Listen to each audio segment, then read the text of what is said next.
इस वक्त आप जो जो देख रहे हैं बेटा, हम लोग जिसके बारे में बात करने जा रहे हैं, पढ़ने जा रहे हैं, वो इलेक्ट्रोकेमिकल सेल। तो व्हाट इज इलेक्ट्रोकेमिकल सेल? तो आपका जवाब होगा एक ऐसा डिवाइस जिसमें हम लोग केमिकल एनर्जी को कन्वर्ट करेंगे, किसमें?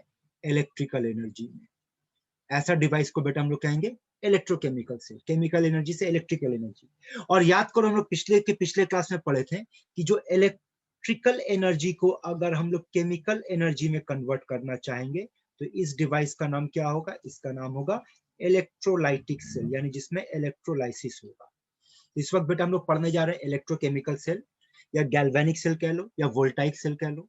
और सबसे पहले यहां पर देखो, ये इसका डेफिनेशन है, पढ़ो देखो तो समझ में आ रहा है।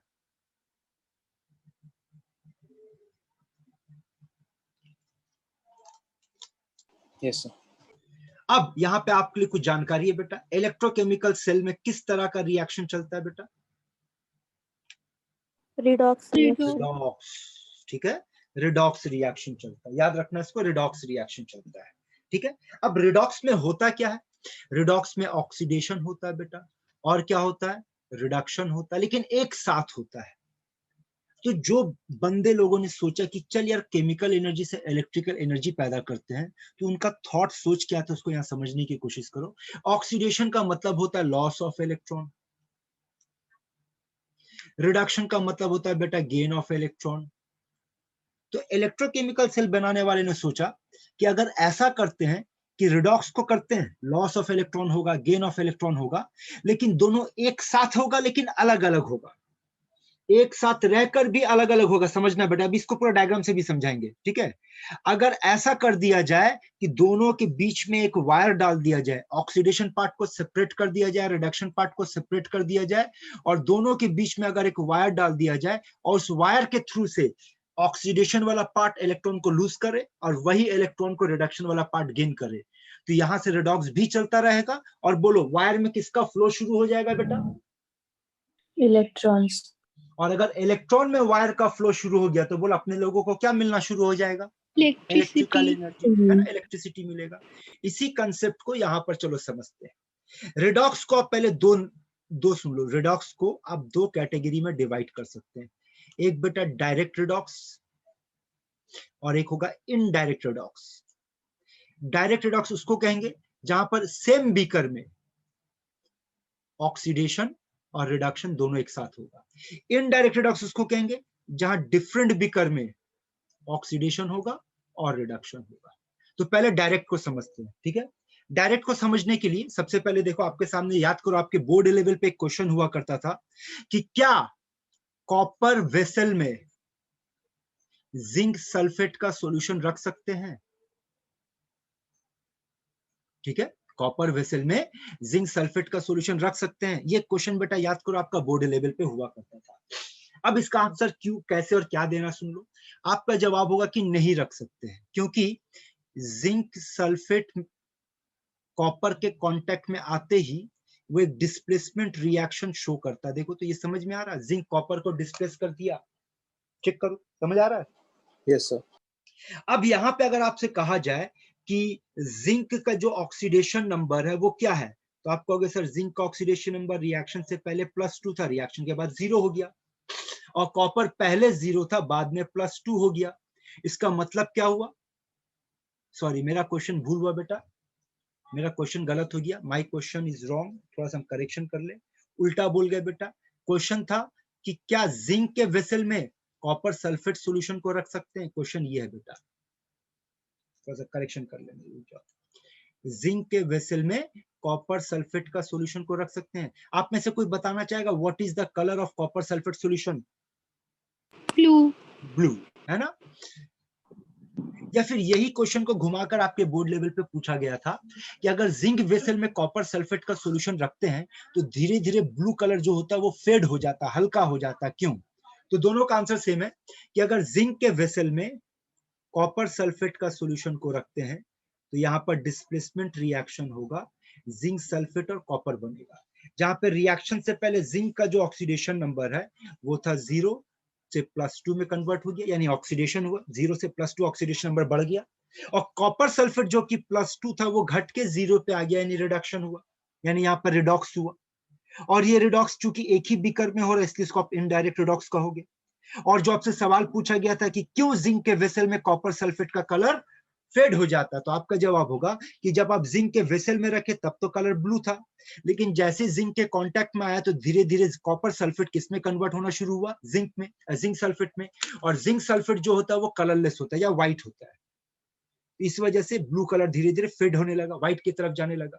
और इसका डायग्राम आपको देखो लेफ्ट साइड में दिख रहा है यहाँ पर, बीकर के अंदर में ब्लू रंग का सोल्यूशन है, देखो ये ब्लू कलर का सोल्यूशन है बेटा, और ये जिंक का रॉड है। थोड़ी देर के बाद देखो यहाँ पर ये क्या हो रहा है, यहाँ पर ये सारा जिंक सल्फेट का जो है वो यहाँ पर डिपॉजिट हो रहा है बेटा, ये देखो। और कलर देखो इसका, ये वाला पोर्शन देखो कलर फेड होता जा रहा है। तो ये आपका क्वेश्चन है। अच्छा, यहाँ पर एक और लैंग्वेज पे बात करें, क्या ऊपर वाले रिएक्शन को ऐसे लिख सकते हैं बेटा, देखो तो ZnCu2 plus Zn2 plus Cu, क्या ऐसे लिख सकते हैं, देखो तो। Yes, sir. बताओ तो यहाँ पर कौन बात चला गया, Sulfate. सल्फेट जो बात चला गया उसको किस नाम से पुकारेंगे, Spectator ion. स्पेक्टेटर आयन, याद है ना। किसी भी रिडॉक्स में बेटा याद रखना, जिसका कोई काम नहीं हो रहा, ना वो ऑक्सीडाइज कर रहा, ना रिड्यूस कर रहा है, ऐसा रिडॉक्स को हम लोग क्या कहते हैं, ऐसा आयन को क्या कहते हैं, स्पेक्टेटर आयन कहते हैं। अब ये जो मामला आप लोग देखे, ये आप क्या देखे बेटा, ये था डायरेक्ट रिडॉक्स का क्वेश्चन। अब इसी डायरेक्ट को हम फिर से पढ़ेंगे, लेकिन अब इनडायरेक्ट वे में पढ़ने जा रहे हैं, और उसके लिए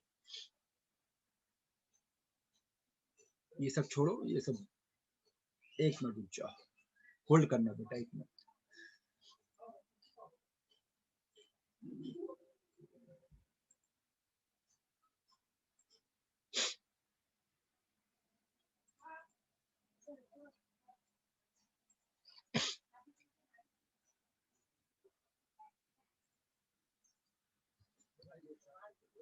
यहाँ देखो, अब इसी डायरेक्ट को बेटा अब हम लोग इनडायरेक्ट वे में देखते हैं क्या होता है। तो इस मामले में फिर से क्या होगा, यहाँ देखो हम लोग दो सेपरेट भी कर लेंगे,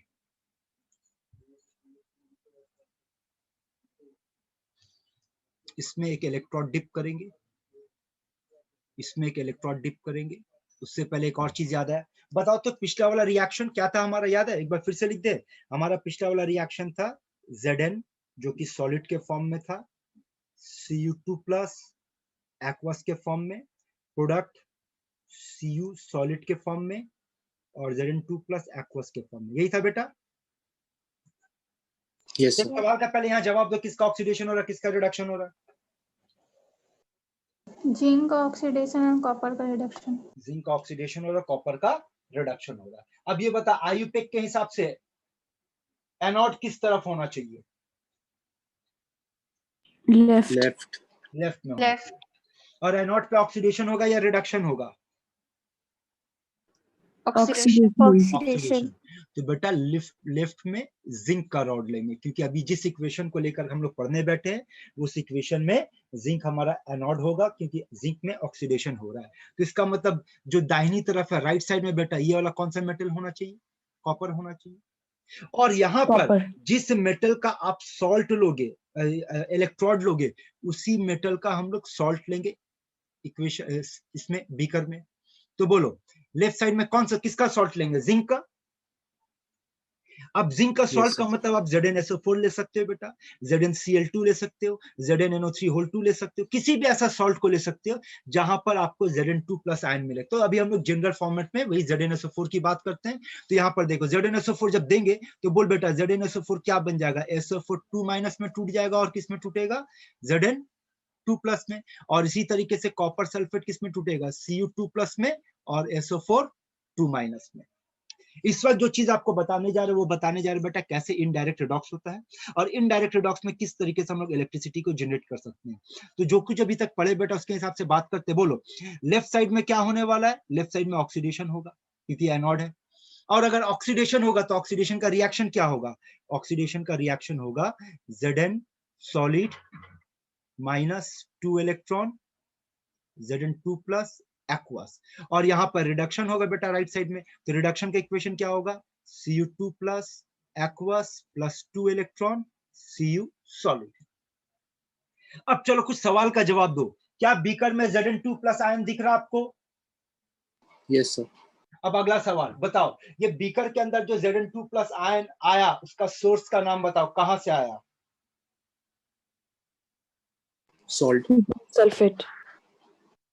तो आपका जवाब होगा कि सर यहाँ पे दो सोर्स होगा, एक तो पहले से सॉल्यूशन में था ZnSO4 जो टूट के Zn2 प्लस दिया, SO4 माइनस दिया, और दूसरा जो जिंक का रॉड है, इस इक्वेशन पे ध्यान दे, इस इक्वेशन में अगर तेरे से पूछेंगे ये Zn सॉलिड मतलब कौन है, ये जिंक का रॉड हुआ ना बेटा। यस सर, तो जिंक का रॉड इलेक्ट्रॉन को लूज कर रहा है, और जिंक का रॉड जब इलेक्ट्रॉन को लूज कर रहा है तो जिंक आयन बन जा रहा है, और जैसे जिंक आयन बनेगा तो फिर उसका जगह जिंक के रॉड में नहीं होगा, उसका जगह कहां हो जाएगा, सॉल्यूशन में हो जाएगा। ठीक, तो इसका मतलब Zn2 प्लस का सोर्स, फिर से सोच बेटा कहां कहां से Zn2 प्लस आ रहा है? सर एक सॉल्ट सॉल्यूशन और एक रॉड, एक रॉड से आ रहा है ना। और अगर राइट साइड में बात करेंगे तो Cu2 प्लस क्या कर रहा है, वो तो सॉल्यूशन के अंदर है, लेकिन जैसे इसको कहीं से दो इलेक्ट्रॉन मिल रहा है वो तुरंत रिड्यूस करके क्या बना दे रहा है, Cu सॉलिड, और जैसे Cu सॉलिड बनेगा तब उसका जगह सॉल्यूशन में नहीं होगा, तो फिर वो कहां चला जाएगा, रॉड, रॉड में चला जाएगा। तो अब अगर सवाल पूछे कि विथ लैप्स ऑफ टाइम, जैसे जैसे वक्त गुजरेगा, टाइम गुजरेगा, बताओ बेटा जिंक रॉड का मास कम हो जाएगा, कम होगा, और कॉपर रॉड का मास बढ़ बढ़ जाएगा। जाएगा। अच्छा अगला सवाल फिर से समझना, ये देखो यहाँ पर मान लो ये जिंक का एटम है, से फॉर एग्जांपल ये जिंक एक एटम दिखा, ये जिंक एटम क्या करेगा, दो इलेक्ट्रॉन लूज करेगा, जैसे ही दो इलेक्ट्रॉन लूज करेगा Zn क्या बन जाएगा, 2 प्लस, वो Zn2 प्लस यहाँ आ गया, और दो इलेक्ट्रॉन बेटा वो आपका रॉड में ही रह जाएगा। तो बताओ तो अगर रॉड में इस तरीके से इलेक्ट्रॉन डिपॉजिट होता चला जा रहा है तो रॉड का चार्ज क्या होगा, नेगेटिव। नेगेटिव। तो देखो यहाँ पर एनोड नेगेटिव हो गया, जबकि याद करो पिछले वाले में इलेक्ट्रोलाइटिक सेल में हम लोग पढ़े थे कि एनोड पॉजिटिव होता है, तो याद आ रहा वो बात कि एनोड पॉजिटिव भी हो सकता है, नेगेटिव भी हो सकता है, बशर्त कि आप किस कंडीशन में पढ़ाई कर रहे हैं। Are we talking about electrochemical cell या we are talking about electrolytic cell? अगर इलेक्ट्रोलाइटिक सेल होगा बेटा तो एनोड पॉजिटिव, कैथोड नेगेटिव, और अगर इलेक्ट्रोकेमिकल सेल होगा तो एनोड नेगेटिव होगा और कैथोड पॉजिटिव होगा। ठीक है, अच्छा अब अगला सवाल का जवाब देना। दोनों तरफ आपके सामने डायग्राम दिख रहा है, लेफ्ट रॉड और राइट रॉड, कहां इलेक्ट्रॉन ज्यादा दिख रहा है, लेफ्ट, लेफ्ट में। अब अगर इसको कनेक्ट कर दे, इसको अगर कनेक्ट कर दे दोनों रॉड को, तो बोल क्या शुरू हो जाएगा, यहां से इलेक्ट्रॉन फ्लो, इलेक्ट्रिक, दो दो इलेक्ट्रॉन छोड़ता जाएगा, ये दो दो इलेक्ट्रॉन गेन करता हो जाएगा, इलेक्ट्रॉन का फ्लो शुरू हो जाएगा। तो देखो यहाँ से आपसे सवाल पूछेगा, बोलो what is the direction of flow of electron, anode to zinc to cathode, copper, anode to cathode. Anode to cathode, what is the direction of flow of current, cathode to cathode to anode. Anode. ठीक है, यहाँ तक की बात समझ में आ रहा है? यस चलिए अब आगे कुछ और बात करते हैं, कंटिन्यू कुछ और बात करते हैं। अब ये बताओ, फिर से बीकर में आओ बेटा, फिर से बीकर में आओ, और बीकर में देख करके मेरे को बताओ कि बीकर में Zn2 प्लस और SO4 माइनस किसका कंसंट्रेशन ज्यादा होना चाहिए, Zn, Zn का ना। तो इसका मतलब बीकर के अंदर जो सॉल्यूशन, उस सॉल्यूशन का चार्ज क्या हो जाएगा बेटा, प्लस, पॉजिटिव होगा, पॉजिटिव। यस और बीकर के अंदर जो रॉड डिप किया हुआ जिससे इलेक्ट्रॉन जा रहा है, ट्रांसफर हो रहा है, उसका चार्ज क्या है बेटा, नेगेटिव। होगा क्या कि ये जो सॉल्यूशन पॉजिटिव हो गया है, ये पॉजिटिव सॉल्यूशन इस इलेक्ट्रॉन को क्या करेगा, अपनी तरफ अट्रैक्ट करेगा, अपनी तरफ अट्रैक्ट करेगा, करेगा अपनी तरफ अट्रैक्ट बेटा। तो बताओ तो इस वजह से फ्लो ऑफ इलेक्ट्रॉन इंक्रीज करेगा या डिक्रीज करेगा, डिक्रीज। अब यहाँ बताओ राइट साइड के बीकर में आ जाओ, देखो राइट साइड का बीकर में बताओ कि किसका कंसंट्रेशन ज्यादा होगा, SO4, है ना, क्योंकि Cu2 प्लस तो डिपॉजिट होते जा रहा है। As a result right side का बीकर का सॉल्यूशन का चार्ज नेगेटिव।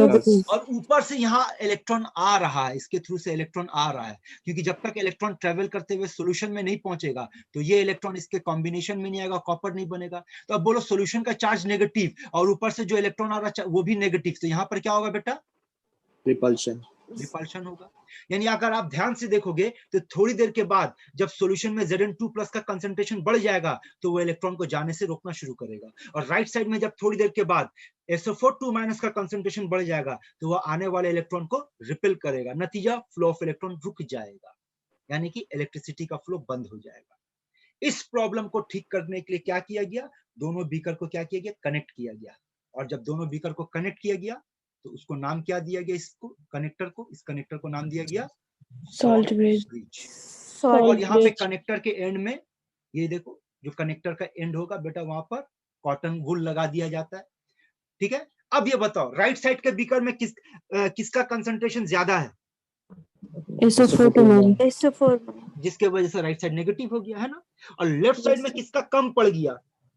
SO4 तो अब ज्यादा SO4 क्या करेगा, कम SO4 की तरफ ट्रेवल करना शुरू करेगा। यानी यहाँ पर जो एक्सेस में SO4 है वो यहाँ से ट्रेवल करते हुए वो इस तरफ आ जाएगा। नतीजा क्या होगा, इसका नेगेटिव फिर से क्या हो जाएगा, न्यूट्रल हो जाएगा। और यहाँ जो पॉजिटिव था नेगेटिव आकर इसको न्यूट्रल कर देगा। तो दोनों सोल्यूशन जैसे ही न्यूट्रल होगा फ्लो ऑफ इलेक्ट्रॉन फिर से शुरू हो जाएगा। बोलो बात समझ में आया? इस वक्त बेटा जो 10 मिनट जो भी आपको आपसे बातचीत की बेटा, ये कहलाता है कंस्ट्रक्शन ऑफ सेल। सेल कैसे बनता है। अगर आपको इसको पूरा चीज जानना है तो आप अपना किसी भी टेक्स्ट बुक को खोलिए, आपको वहां पर पूरा एकदम वर्ड टू वर्ड एक्सप्लेन करके मिला हुआ है। पर यहाँ पर जिन जिन बातों का ध्यान रखना उस पर हम लोग जोर दिए कि किसका मास घटेगा बढ़ेगा, इलेक्ट्रॉन का फ्लो का डायरेक्शन क्या होगा, करंट का फ्लो का डायरेक्शन क्या होगा। अभी और भी बहुत कुछ बात करना बाकी है। आइए आगे बढ़ते हैं। अब यहाँ देखो, ये सब डायग्राम ये तो हम लोग देख चुके हैं, ये सब छोड़ दो। यहाँ पर देखो, अगर इस डायग्राम को देखो तो समझ में आ रहा है। देखो तो ये वाला, ये क्या है बेटा, ये जिंक का रॉड है। देखो ये है ना जिंक का रॉड, ये वाला। और जिंक का रॉड को जब बड़ा करके देखा गया तो देखो तो क्या दिख रहा है, ये सब जिंक का एटम है। और जैसे जिंक का एटम इलेक्ट्रॉन लूज किया वो जिंक आयन बन गया। और जिंक आयन बना तो फिर देखो वो रॉड में नहीं, रॉड के बाहर आ गया। रॉड का बाहर मतलब कहाँ, सोल्यूशन में आ गया।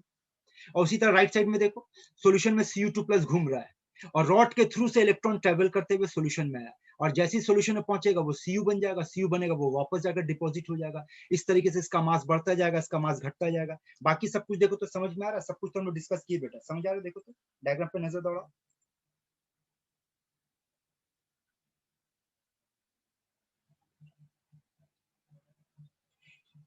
सॉल्ट ब्रिज के अंदर कुछ रखा गया, क्या रखा हुआ देखो तो, KCl का सॉल्ट। दरअसल में सॉल्ट ब्रिज को सिर्फ लगा देने से काम नहीं होता बेटा, वहां पर आपको इलेक्ट्रोलाइट देना पड़ता है। सॉल्ट ब्रिज के अंदर इलेक्ट्रोलाइट होता है और वो इलेक्ट्रोलाइट के बारे में भी हम लोग कुछ बातचीत करेंगे। चलो कुछ बात करते हैं एक एक करके। पढ़ो तो इसको, देखो फटाफट एक बार गो थ्रू कर लो।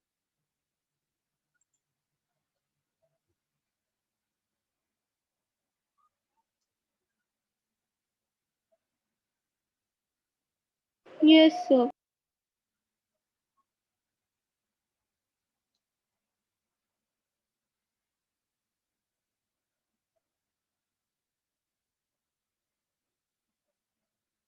Yes, sir.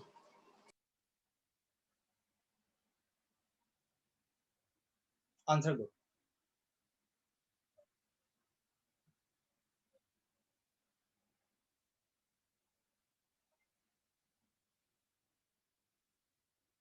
Sir, D.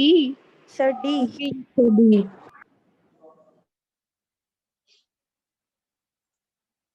Any doubt? No, sir. So C में भी loss of electrons हुआ है. क्या चीज बेटा? So C में भी loss of electrons हुआ है. सी में भी लॉस ऑफ इलेक्ट्रॉन हुआ। वेरी डन, अच्छा पॉइंट पकड़ो बेटा। अब ये सुनो, यहाँ ठीक है, ये धोखा देने वाला क्वेश्चन। अच्छा बताओ तो अब तक बेटा आप क्या पढ़े हैं कि Cr2, वैसे ये प्रिंटिंग मिस्टेक है, ये 2 यहाँ नहीं होगा। Cr2O7 2- जो होता है, क्या वो Cr3+ में कन्वर्ट होता है? ये पढ़े आप कि Cr3+ जो होता है वो Cr2O7 2- में कन्वर्ट होता है। कौन सा रिएक्शन पढ़े बेटा? ऊपर वाला। हाँ, इसका मतलब ये रिएक्शन पॉसिबल ही नहीं, ये होता ही नहीं है बेटा, उल्टा लिख दिया, समझे? Okay, sir. सॉल्ट ब्रिज, आइए सॉल्ट ब्रिज के बारे में बात करते हैं। देखो क्या क्या इन्फॉर्मेशन दिया गया। सॉल्ट ब्रिज कैसा होता है? इन्वर्टेड U-ट्यूब, उल्टा किया हुआ U-ट्यूब, और उसमें क्या भरा हुआ होता है? Filled with electrolyte. कैसा इलेक्ट्रोलाइट? Inert electrolyte. यहाँ इनर्ट इलेक्ट्रोलाइट का मतलब ये होगा कि ये जो भी इलेक्ट्रोलाइट होगा, जैसे कि KCl है, KNO3 है, NH4NO3 है, Na2SO4 भी होता है, ऐसा इलेक्ट्रोलाइट जो ना लेफ्ट बीकर से रिएक्ट करेगा ना राइट बीकर से रिएक्ट करेगा, इनर्ट नेचर होगा, यानी इसके साथ इलेक्ट्रोलाइटिक सॉल्यूशन का रिएक्शन नहीं होना चाहिए जिसके अंदर होगा। ये प्रॉपर्टी होगा बेटा इलेक्ट्रोलाइटिक, ये सॉरी सॉल्ट ब्रिज का, इलेक्ट्रोलाइट का। दूसरा पॉइंट ये है कि आप सोच कर देखो कि आपके पास तो U-ट्यूब है, तो U-ट्यूब कैसा होगा बेटा? ऐसा होता है U-ट्यूब, अब अगर इसके अंदर हम इलेक्ट्रोलाइट डालेंगे और डाल के जब इसको इन्वर्ट करेंगे तो क्या होगा, सारा का सारा इलेक्ट्रोलाइट गिर जाएगा। तो उस इलेक्ट्रोलाइट को होल्ड करने के लिए हम लोग उसमें प्लांट जेल डालते हैं, जो कि जेलेटिन होगा या अगर अगर होगा।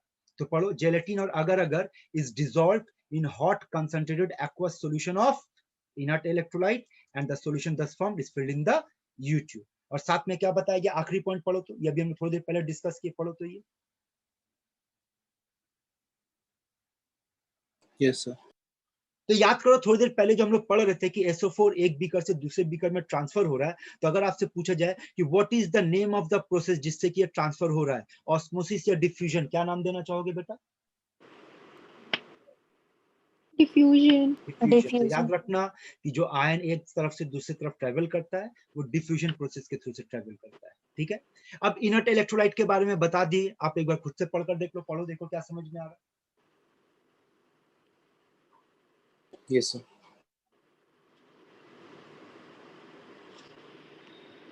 अब बात करते हैं सॉल्ट ब्रिज का फंक्शन। पहला फंक्शन तो ये हो रहा है बेटा कि ये दोनों हाफ बीकर को कंप्लीट कर रहा है, it connects the solution of two half cell and completes the cell circuit. अब एक सवाल का जवाब दो, अगर किसी भी सेल का सर्किट को तोड़ दिया जाए तो बोल ईएमएफ का वैल्यू क्या होगा, सेल का ईएमएफ का वैल्यू, एनीवन? अगर सेल का सर जीरो, क्योंकि बेटा फ्लो ऑफ इलेक्ट्रॉन बंद हो जाएगा ना। Yes sir. एक क्वेश्चन पूछा गया था बेटा जेई में कि अगर सेल ब्रिज को रिमूव कर दिया जाए तो क्या होगा, तो जवाब याद रखना कि सेल ब्रिज को अगर रिमूव कर देंगे तो EMF of cell will become zero, ठीक है। दूसरा पॉइंट क्या कह रहा है, और क्या होता है function of cell salt bridge, कि it prevents transfer of diffusion, transfer या डिफ्यूजन किसका, सॉल्यूशन का, कहां से कहां, एक बीकर से दूसरे बीकर में, एक हाफ सेल से दूसरे हाफ सेल में ट्रांसफर को प्रिवेंट करता है। और साथ ही साथ इसका कनेक्ट करने के बाद याद करो तो हमारा दोनों बीकर क्या हो गया था, इलेक्ट्रिकली न्यूट्रल, ठीक है, यहां तक की बात। Yes sir. चलिए अगला पॉइंट क्या है, characteristic of electrolyte of salt bridge. तो सॉल्ट ब्रिज जो होगा वो कैसा होगा, पहला तो हम लोग बात की कि वो इनर्ट होना चाहिए, ये पहली बात कर चुके हैं। दूसरा ये होगा कि इलेक्ट्रोलाइट के अंदर जो भी कटायन या अनायन होगा उसका मोबिलिटी क्या होना चाहिए बेटा, आयनिक मोबिलिटी सेम होना चाहिए। उस आयन का जो सॉल्यूशन के अंदर में एक जगह से दूसरी जगह ट्रांसफर करने का जो स्पीड होगा, वेलोसिटी होगा, वो सेम होना चाहिए। This is the property of electrolyte that should be used in salt bridge. अब वापस आओ, एक और पॉइंट पे बात करना आप लोगों से।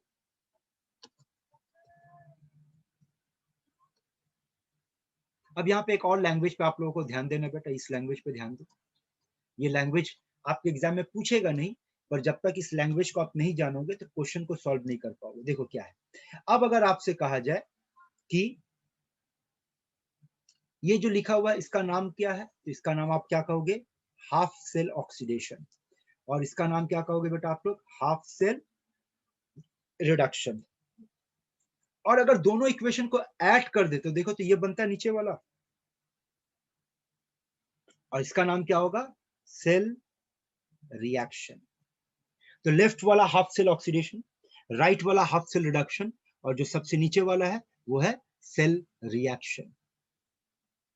अब सेल रिएक्शन के बाद आपके पास जो टर्म आने वाला है उसका नाम होगा सेल नोटेशन। और सेल नोटेशन जो होगा वो आपको एक तरीका बताएगा, इतना बड़ा जो सेल का डायग्राम अभी बना है उसको ना बना करके सेल को कैसे रिप्रेजेंट किया जाए, सेल नोटेशन या सेल रिप्रेजेंटेशन।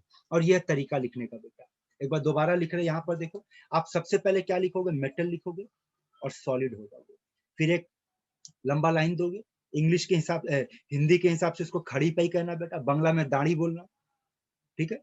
और Mn+ यानी जो मेटल लोगे उसका आयन बनेगा, और जब वो आयन बनेगा तो वो एक्वस फॉर्म में होगा, और अगर एक्वस फॉर्म में होगा बेटा तो उसका कोई ना कोई कंसंट्रेशन होगा। उसके बाद डबल डैश या डबल दाढ़ी दे दो, फिर इसी चीज को उल्टा करके लिखो। अब पहले आयन को लिखेंगे जो कि एक्वस फॉर्म में होगा, और अगर एक्वस में होगा तो उसका कोई ना कोई कंसंट्रेशन होगा, फिर दाढ़ी दे करके M सॉलिड। तो मिलाओ, ये लिखने का तरीका है। जहां पर क्या क्या इंफॉर्मेशन यहाँ पे आपको मिल रहा है वो देखो। इंफॉर्मेशन के तौर पे अगर कहा जाए तो पहले लेफ्ट साइड को देखो, यहाँ से यहाँ तक को देखो, फिर यहाँ से यहाँ तक करके देखो, और ये बीच, तो ये बीच वाला बेटा सॉल्ट ब्रिज है। अब बताओ, लेफ्ट साइड में मेटल से मेटल का आयन बना तो बोल इलेक्ट्रॉन का लॉस हुआ या गेन हुआ, लॉस। लॉस और अगर इलेक्ट्रॉन का लॉस हुआ तो ऑक्सीडेशन हुआ या रिडक्शन हुआ? ऑक्सीडेशन ऑक्सीडेशन हुआ, है ना। तो लेफ्ट साइड में आप ऑक्सीडेशन को रिप्रेजेंट करो, और आयुटेक भी यही बोला था कि लेफ्ट साइड में ये जो लाइन दिख रहा है ना बेटा, ये वाला लाइन, ये लाइन किसको रिप्रेजेंट करेगा? ये होगा एनोड, ये एनोड होगा। अब उसी तरीके से राइट साइड में देखो, मेटल का आयन था, बाद में मेटल में कन्वर्ट हो गया, है ना। तो मेटल का आयन अगर मेटल में आयन में कन्वर्ट हो गया तो इसका मतलब क्या हुआ? इस तरफ क्या हुआ? राइट साइड में रिडक्शन हुआ। और इसका मतलब ये वाला लाइन किसको रिप्रेजेंट कर रहा है बेटा? ये लाइन कैथोड कैथोड को रिप्रेजेंट कर रहा है। समझ में आया ये लैंग्वेज? अब उसी का एग्जांपल मिला तो ये जो एग्जांपल लिखा हुआ ऊपर, जो अभी थोड़ी देर पहले हम लोग जिंक का और कॉपर का एग्जांपल पढ़े थे, ये वाला एग्जांपल समझ में आ रहा है? पढ़ो किसको, ये वाला example.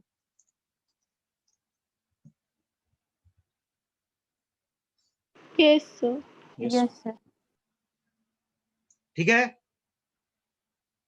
Yes sir yes sir. अब इसके अलावा एक और भी चीज बेटा आपके पास आएगा। अब ये बताओ तो जो इलेक्ट्रोड होता है वो सॉलिड होता है, लिक्विड होता है या गैस होता है? सॉलिड सॉलिड होता है। पर आपके पास बेटा कुछ ऐसा भी इलेक्ट्रोड का मामला आएगा जो कि गैस के फॉर्म में होगा। अब अगर गैस के फॉर्म में होगा तो लिखने का तरीका क्या होगा, उस पर ध्यान दो। यहां देखो, बिल्कुल यही तरीका होगा जो लिखे बेटा, जो नीचे लिखे बेटा उसी को ऊपर लिखने जा रहे हैं। फिर से देख, बोलो, नीचे के मामले में आपका जो इलेक्ट्रोड है वो क्या, सॉलिड या गैस? यस नीचे नीचे जो लिखा है बेटा, एम सॉलिड है ना? हाँ हाँ सॉलिड है। तो बेटा अगर गैस आ जाए तो सवाल होगा कि गैस को आप कैसे डिप करोगे सॉल्यूशन में। तो उसके लिए आपको ये मेथड फॉलो करना होगा जिसका नाम होगा एडसॉर्प्शन। और आपको पता होना चाहिए कि मेटल के सरफेस पे गैस इजीली एडसॉर्ब हो जाता है, पता है ये बात? यस सर और बेसिकली हम लोग जिस मेटल का इस्तेमाल करते हैं वो मेटल हम लोग यहाँ पे इस्तेमाल करेंगे प्लैटिनम। इसका दो रीजन है, एक तो इसका एब्जॉर्ब करने का कैपेबिलिटी बहुत हाई है, दूसरा इसका इनर्ट नेचर है, यानी कि ये किसी के साथ रिएक्ट नहीं करेगा। तो लिखने का तरीका देखो।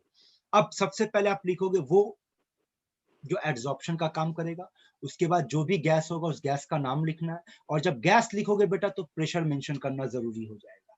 तो कंडीशन याद रखना, अगर आपके पास सॉल्यूशन है तो आपको कंसंट्रेशन मेंशन करना बेटा, और अगर आपके पास गैस है तो आपको प्रेशर मेंशन करना। अब नीचे बताओ, मेटल किस में कन्वर्ट हुआ? मेटल के आयन में। तो ऊपर गैस किस में कन्वर्ट हो जाएगा बेटा? गैस कन्वर्ट हो जाएगा गैस के आयन में। और जैसे ही वो गैस के आयन में कन्वर्ट होगा वो तो फिर सॉल्यूशन में चला जाएगा, और जब सॉल्यूशन में चला जाएगा तो इसका मतलब उसका कोई ना कोई एक कंसंट्रेशन होगा, फिर डबल दाढ़ी देंगे। अब बोलो आगे का लाइन कैसे लिखेंगे? इसको उल्टा कर दो। अब गैस आयन जो कि एक्वस फॉर्म में होगा, जिसका कोई ना कोई एक कंसंट्रेशन होगा, वो किस में कन्वर्ट होगा? गैस में। और जब गैस होगा तो उसका कोई प्रेशर होगा, से P2, PT। मिला ले बेटा, दिमाग में बैठा ले कैसे लिखना है। गैस इलेक्ट्रोड के मामले में सेल नोटेशन और नॉर्मल के मामले में सेल नोटेशन लिखने का तरीका देख लो।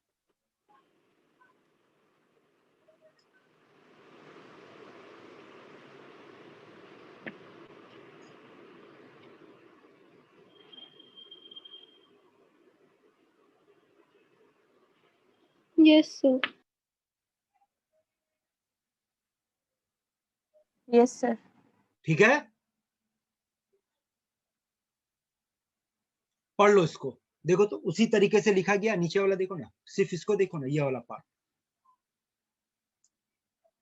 हाँ, इसमें प्रेशर और हम लोग कंसंट्रेशन मेंशन नहीं किए क्योंकि वो डेटा हमारे पास नहीं है, लेकिन लिखने का तरीका देखो तो। सर एक बार वापस वो वाला साइड में जाइए ना।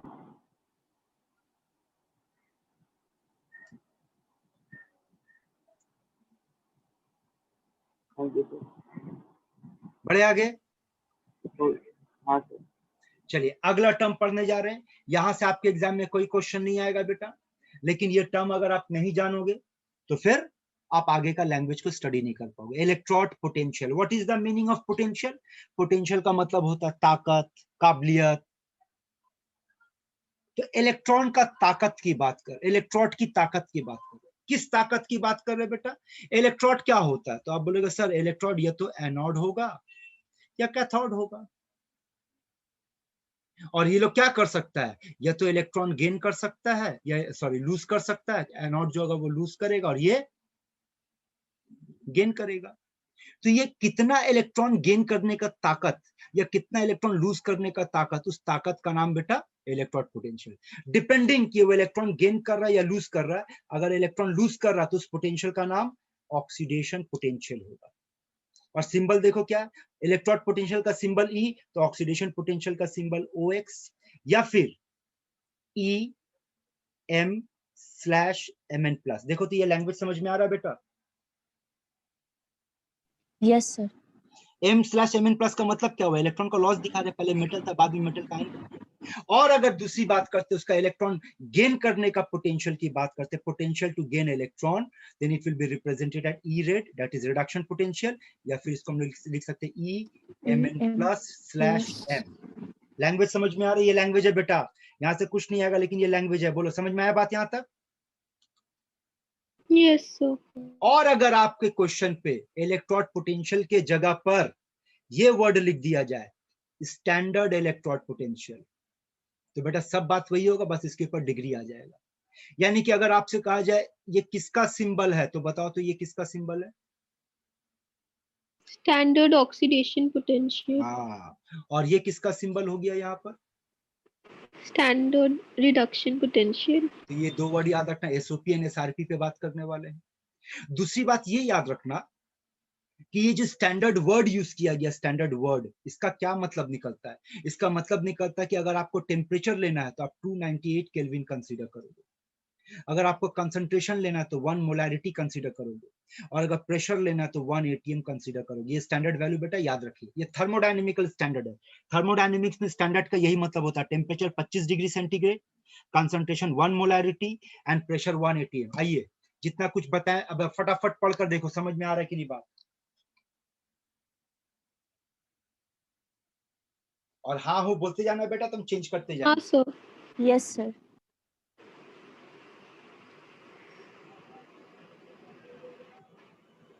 Yes sir. हाँ sir. Yes sir.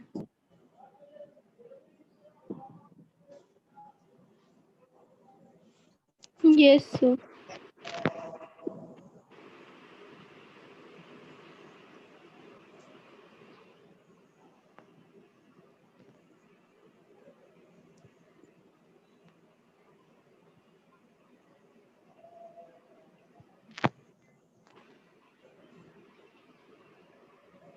Yes sir. तो एक सेकेंड, सो ऊपर में स्टैंडर्ड रिडक्शन पोटेंशियल है और Mn+ से M हो रहा है, और नीचे में स्टैंडर्ड रिडक्शन पोटेंशियल है और प्रिंटिंग M। मिस्टेक है बेटा, प्रिंटिंग ये मिस्टेक हो गया। अच्छा ठीक है। वो कई बार होता है ना, काम टाइम बचाने के लिए कॉपी पेस्ट मारते हैं, तो कॉपी पेस्ट मारने के बाद बेटा चेंज करने भूल गए। ठीक है, चलो ओके अच्छी सर। बात है, कम से कम इस बार एक चीज तो ये भी पता चला कि कौन लोग ध्यान दे के पढ़ा, बाकी देखो ना यस सर बोलकर आगे निकल गया, तो कोई तो ध्यान दिया बेटा, अच्छी बात है, ये दाग अच्छे हैं। अब आखिरी नियम को सुन ले बेटा, आपके लिए हार्ड को रूल ये है अकॉर्डिंग टू आयुपेक कि जब भी आप इलेक्ट्रोड पोटेंशियल की बात करेंगे तो वो बाय डिफॉल्ट कौन सा पोटेंशियल होगा? रिडक्शन। और आप कितना भी प्रॉब्लम को सॉल्व करने बैठो या किसी डेटा को एक्सप्लेन करने बैठो या किसी भी चीज पे बात करो, आयुपेक के मुताबिक आपको बाय डिफॉल्ट इसका इस्तेमाल करना, याद रखना SRP का इस्तेमाल करना है। ये बहुत इंपॉर्टेंट है बेटा, अभी दिखाएंगे। इसी SRP वर्ड पे रख के जेई या नीट पे क्वेश्चन पूछ लिया था। तो अब SRP और SOP में रिलेशन देख लो, सबसे नीचे दे दिए, क्या है रिलेशन बेटा SRP SOP में? They are equal in magnitude, magnitude में इक्वल होगा बेटा, सिर्फ साइन डिफर करेगा। अगर आपके क्वेश्चन पे SOP दे दिया है तो उसका पहला काम होगा कि SRP में कन्वर्ट करो, और कन्वर्ट करने का नियम बड़ा सिंपल, प्लस को माइनस, माइनस को प्लस कर देना। ठीक है, यहां तक की बात। अब अगला टर्म देखो, standard hydrogen electrode. What is hydrogen electrode? ये बेटा हाइड्रोजन गैस, देखो आगे ना गैस मेरा इलेक्ट्रोड के तौर पे काम कर रहा, इसको रेफरेंस इलेक्ट्रोड कहते हैं बेटा, रेफरेंस इलेक्ट्रोड, या इसको कहते हैं प्राइमरी रेफरेंस इलेक्ट्रोड। मतलब इस इलेक्ट्रोड के रिस्पेक्ट में बाकी जितना भी इलेक्ट्रोड है वो डिसाइड करते हैं कि वो इलेक्ट्रॉन लूज करेगा या गेन करेगा, एक के रिस्पेक्ट में। तो उसके लिए स्टैंडर्ड हाइड्रोजन को चूज किया गया। एंड नॉट ओनली दैट, हर एक इलेक्ट्रोड का अपना पोटेंशियल होगा, और हाइड्रोजन का इलेक्ट्रोड पोटेंशियल क्या होगा, चाहे वो ऑक्सीडेशन पोटेंशियल हो या रिडक्शन पोटेंशियल हो, दोनों ही मामले जीरो। में उसका वैल्यू आपको 0 याद रखना है। ठीक है, यहां तक की बात। ये सब आप बैठ के पढ़ते रहना बेटा, नोट्स पे दे दिए हैं।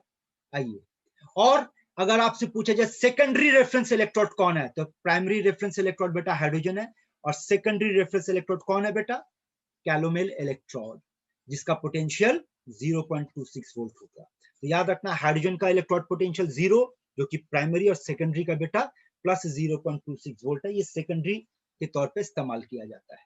अब आइए बात करते हैं इलेक्ट्रोकेमिकल सीरीज। इलेक्ट्रोकेमिकल सीरीज में जाने से पहले आप लोगों के लिए कुछ सवाल, बोलो अगर इलेक्ट्रोलाइसिस कर रहे हैं बेटा, फिर से जवाब देना, ये क्वेश्चन पहले भी पूछे थे, अगर इलेक्ट्रोलाइसिस कर रहे हैं तो बोलो कौन कैथोड बनेगा, कौन एनोड बनेगा।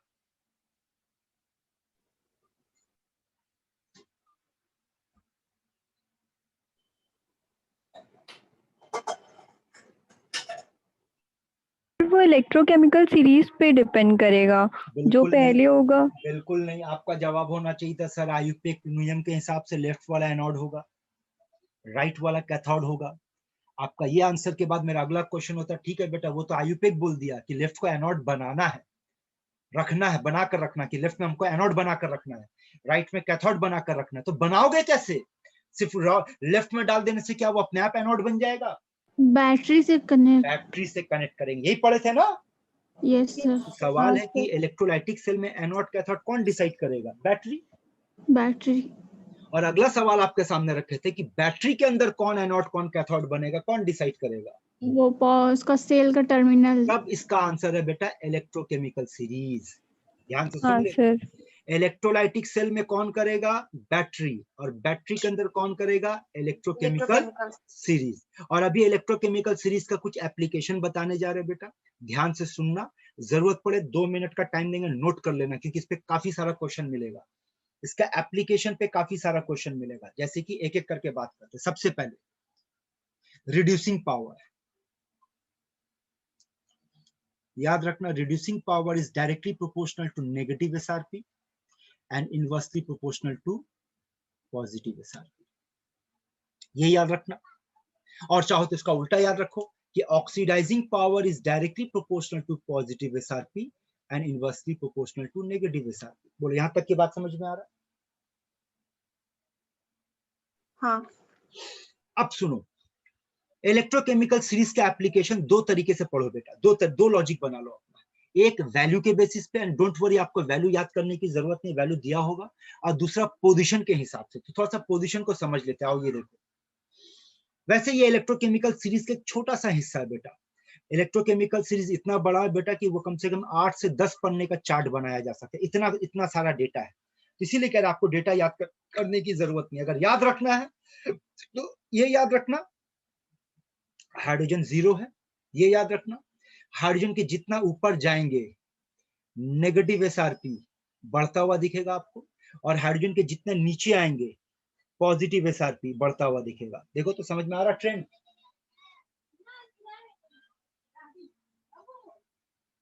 हाँ सर। तो अगला सवाल का जवाब दो, ये आपके सामने रूल है, ये रूल को नोट करो, तो आप लोग पॉइंट नंबर 1 को नोट करो।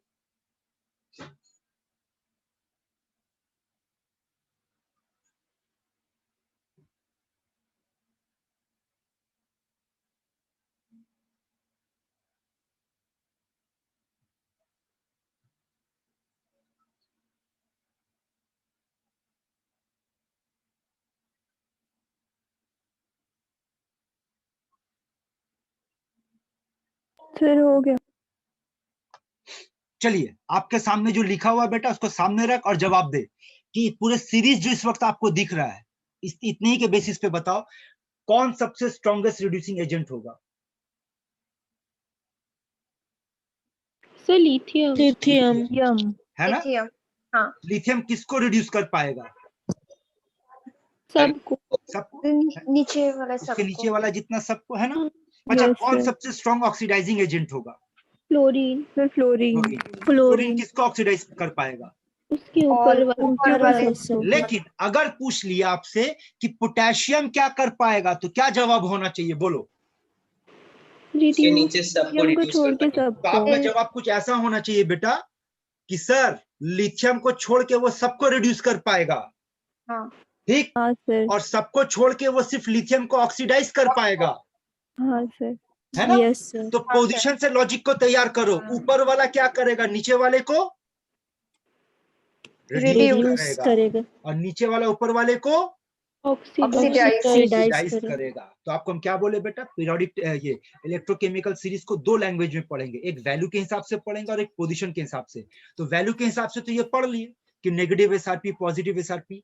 पोजीशन के हिसाब से क्या बोलेंगे कि ऊपर वाला विल रिड्यूस नीचे वाला। बोल, समझ आ रहा बात? And Yes, sir.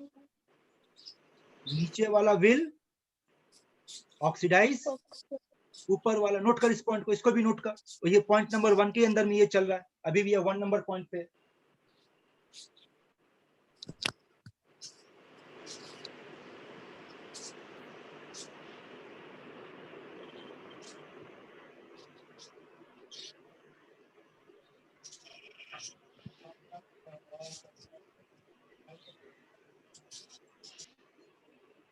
हो गया? Yes, sir. अच्छा, इसी चीज को अब दूसरे एंगल से देखो। इसको हम लोग कहते हैं बेटा डिस्प्लेसमेंट रिएक्शन।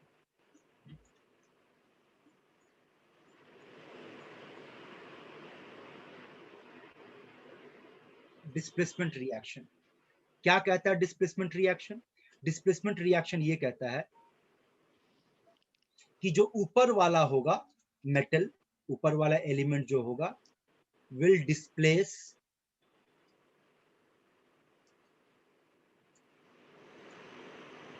नीचे वाला फ्रॉम देयर सॉल्ट और ऑक्साइड। जैसे कि CuSO4 के साथ अगर Zn दे दिया जाए या ZnSO4 के साथ Cu दिया जाए, तो बोल क्या जिंक कॉपर को डिस्प्लेस कर पाएगा या कॉपर जिंक को डिस्प्लेस कर पाएगा? चाहो तो सीरीज देख लो, आपके सामने है। जिंक कॉपर को Zinc copper को। तो बताओ इन दोनों रिएक्शन में विच जिंक रिएक्शन कॉपर इज को पॉसिबल? डिस्प्लेस करेगा। इन दोनों रिएक्शन में विच रिएक्शन इज पॉसिबल? ऊपर ऊपर वाला। ऊपर वाला। यहाँ पर ऊपर वाला। ZnSO4 प्लस Cu, यहाँ पर हो जाएगा नो रिएक्शन। बोलो, बात समझ में आ रहा? Yes sir. चलो एक और क्वेश्चन देते बेटा, ये आप लोग ट्राई करना। जरूरत पड़ेगा तो पेज चेंज कर देंगे ताकि आप पोजीशन को देख लो कौन कहां पर है। अगर आपको हम देते हैं Al2O3 प्लस Fe, या फिर अगर आपको देते Fe2O3 प्लस Al, सोचो, देख लो यार, पोजीशन देख लो।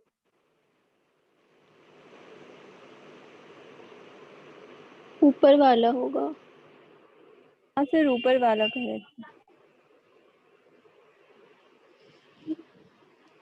नहीं सर, नीचे वाला। नीचे वाला। नीचे वाला। अरे नीचे ऊपर वाला। कौन है? देख, आयरन ना एल्यूमिनियम हाँ सर, रिएक्शन याद नहीं। है ना, एल्यूमिनियम। इसका मतलब क्या होगा? ये रिएक्शन नहीं होगा और एल्यूमिनियम आयरन को डिस्प्लेस करके Al2O3 प्लस Fe बना। समझ में आया ये रूल? हाँ सर। बस रूल को नोट करो फटाफट।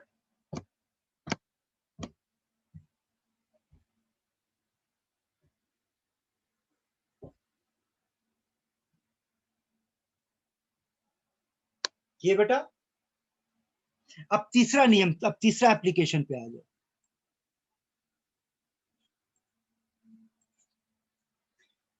तीसरा एप्लीकेशन ये याद रखना कि इलेक्ट्रोकेमिकल सीरीज से कैथोड और एनोड कैसे डिसाइड करोगे, इसको कैसे डिसाइड करना। हम दोनों तरीके से बात करेंगे, वैल्यू के टर्म में भी, पोजीशन के टर्म में भी। आओ पहले पोजीशन के लिए बात करते हैं। अभी याद करो तो जो मोस्ट कॉमन गैल्वेनिक सेल पड़े उसमें हमारा कौन एनोड था, कौन कैथोड था?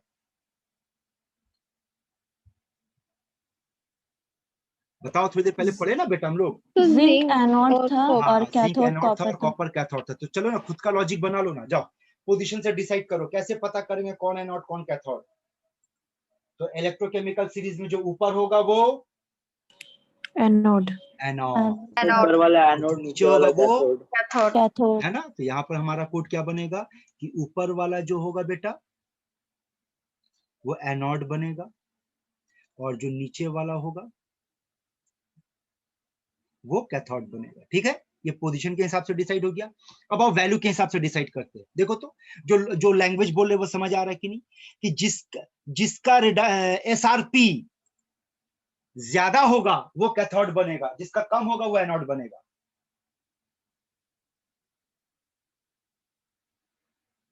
Yes sir. हाँ यस सर। अगर हाँ, सर। पूरा सीरीज को कंसीडर करोगे तो देखो तो आप कह सकते कि टॉप टू बॉटम एसआरपी बढ़ रहा है।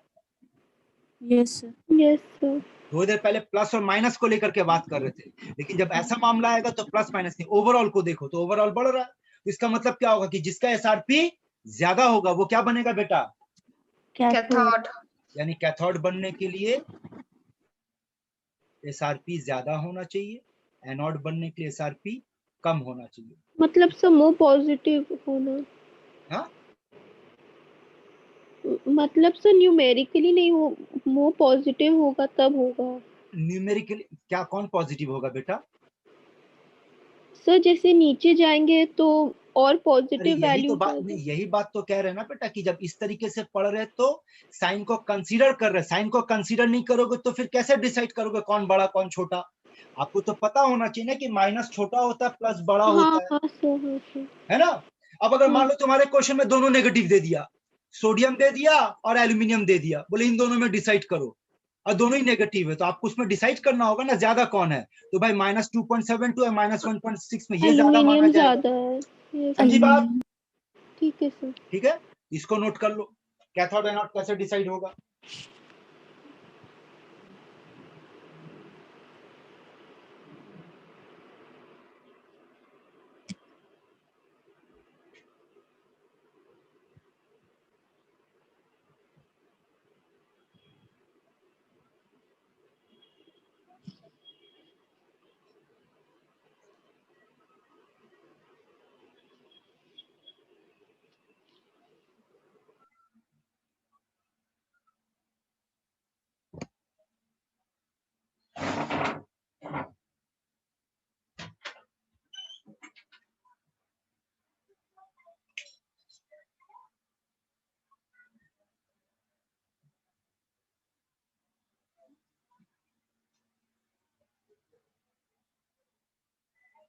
सर हो हाँ? गया।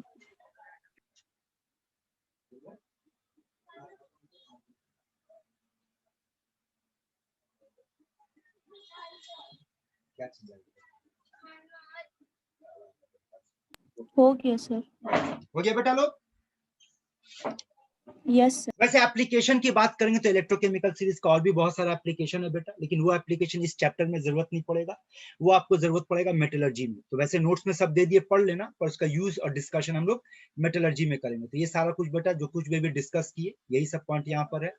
एप्लीकेशन है, रिड्यूसिंग प्रॉपर्टी, ये सब हो गया, ये सब आपका मेटलर्जी में जरूरत पड़ेगा। डिस्प्लेसमेंट रिएक्शन देखो, ये पढ़े थे थोड़ी देर पहले।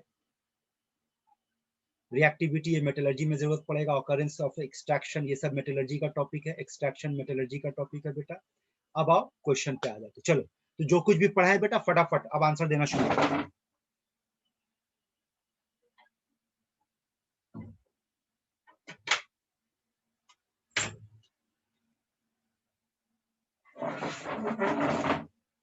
Sir D.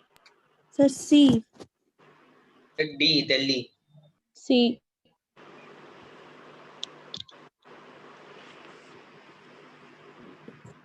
बोलो सर किसको डी। डाउट हाँ सर डी होगा। होगा? हाँ सर। देखो हाँ सर। ये देखो नीट का क्वेश्चन है बेटा, 2011 में पूछा है। ये नहीं, इस पे आओ।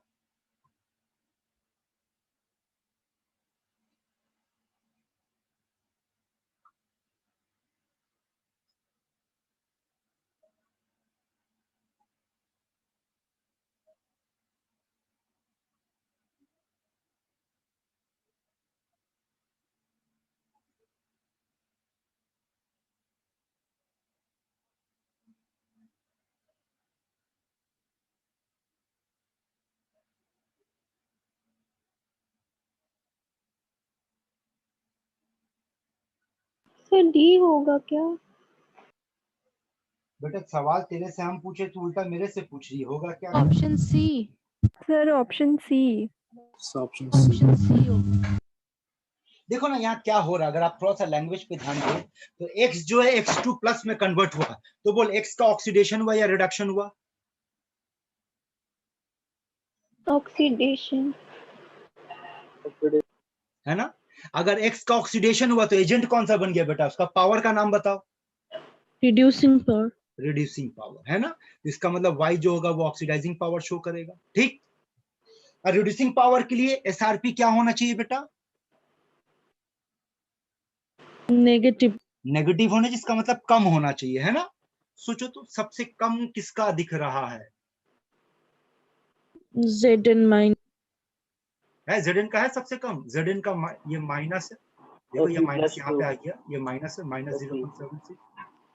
निकल का माइनस 0.23 और आयरन का 0. तो सबसे कम कौन हो गया? माइनस। और ऑक्सीडाइजिंग पावर होने के लिए SRP का वैल्यू ज्यादा होना चाहिए। ज्यादा होना चाहिए। तो सबसे ज्यादा वैल्यू कौन है? 0.23 माइनस 0.23। तो देख आंसर डी A9। बनेगा। समझ में आया लॉजिक? हाँ यस सर। सर। ये नहीं।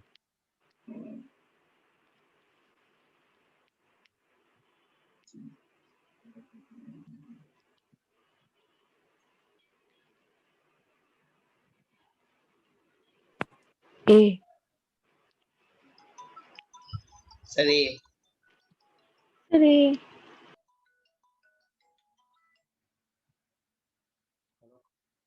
यस सर ए। हेलो,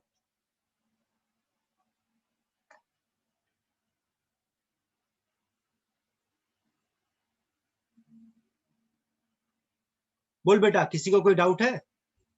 नहीं सर।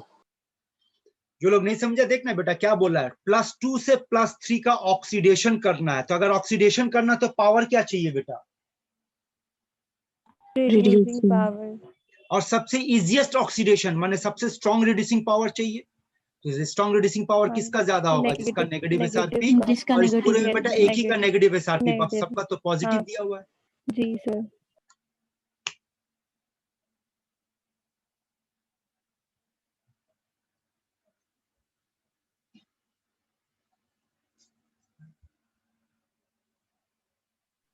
सी।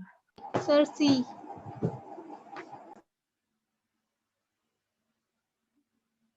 सर सी। सी।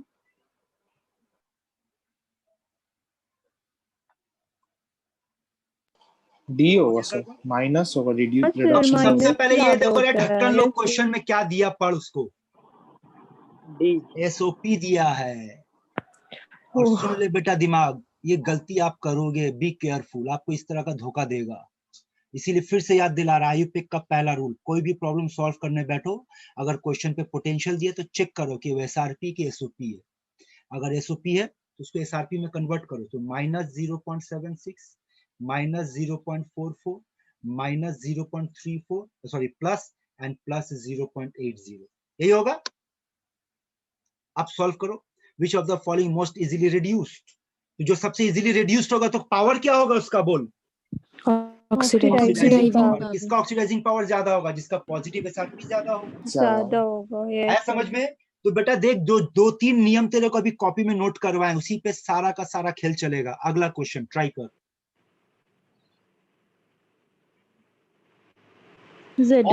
और एक मिनट रुक जाओ। सुनो सुनो, एक मिनट और रुक जाओ, आपको एक और बात बता दे। थोड़ा सा ये भी कोशिश करना कि जो इलेक्ट्रोकेमिकल सीरीज है ना, कुछ हद तक वैल्यू तो नहीं, कुछ हद तक पोजीशन को अपने दिमाग में रखो, कुछ हद तक, सारा नहीं। क्योंकि आपको ज्यादातर का वैल्यू दिया होगा, पर कुछ ऐसा जगह आएगा ना जहां पे आपका फटाफट काम आएगा अगर आपका याद किया हुआ होगा। जैसे कि देखो, तो याद है, ये देखो, लाइक, काना, मीर, अली, जाफर, फील, सम, पावर, हैविंग, याद आ रहा? हाँ हाँ सर। ये वही है बेटा, और कुछ नहीं।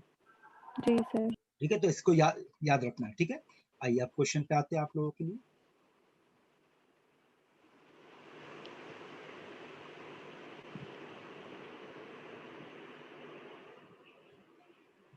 चलो आंसर दो।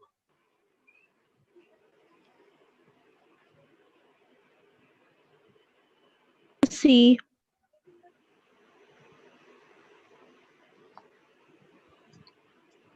याद है, हाइड्रोजन के नीचे चाप है ना? हाँ चाप सर। का मतलब क्या था? कॉपर था, मर्क्यूरी था, सिल्वर था, गोल्ड था और प्लेटिनम था। प्लेटिनम। इसका मतलब हाइड्रोजन इन सब को रिड्यूस कर पाएगा? बोल। हाँ हाँ, यानी अपने से ऊपर वाले को रिड्यूस नहीं कर पाएगा, और जिंक का पोजीशन उसके ऊपर है, तो hydrogen will not reduce zinc. बोल, समझ में आ रहा है? Yes Yes, sir. चलिए अगला क्वेश्चन। सेम क्वेश्चन है बेटा, AI में पूछा है, नीट में पूछा है, IIT तक में पूछ के बैठा हुआ है। सिंपल सा खेला। बोल बेटा। Option A. C. C. सी हाँ, A. Sir, A. A ये होगा ना? अरे ये वही क्वेश्चन फिर से रिपीट हुआ बेटा। जिसका नेगेटिव SRP ज्यादा होगा, रिड्यूसिंग पावर ज्यादा होगा। देख, सबसे ज्यादा नेगेटिव -0.3 वोल्ट 3.0 वोल्ट है, उसके बाद नेगेटिव -1.2 है, और सबसे कम में तो प्लस आ गया। ये ओ चलो। हाँ हाँ करो उसको, करो।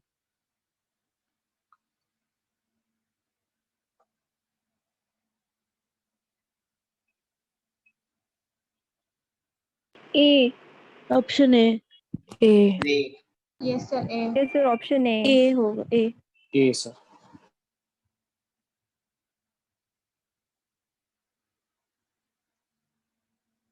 सेम क्वेश्चन है ना? हाँ Yes sir sir. चलो।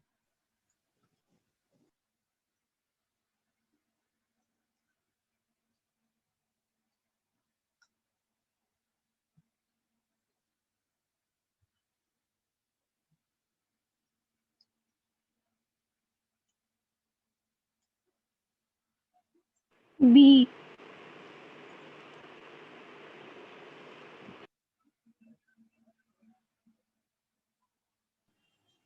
Sir Bombay. Sir B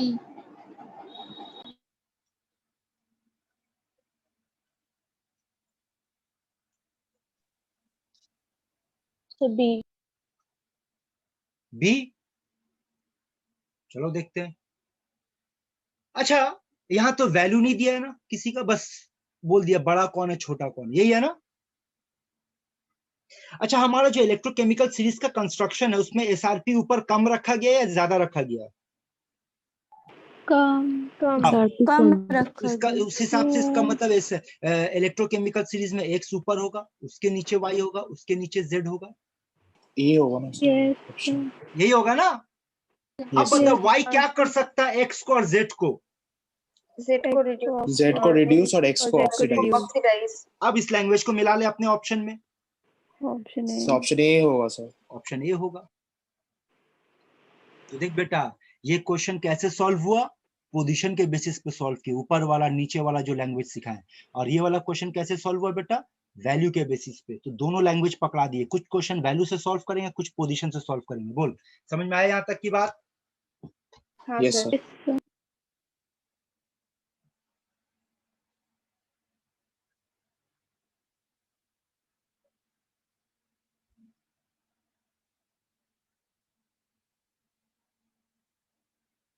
D.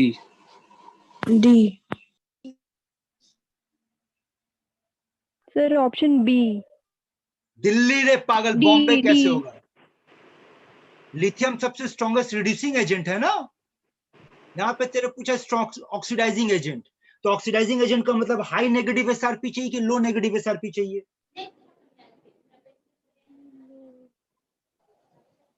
देखो, सोचो।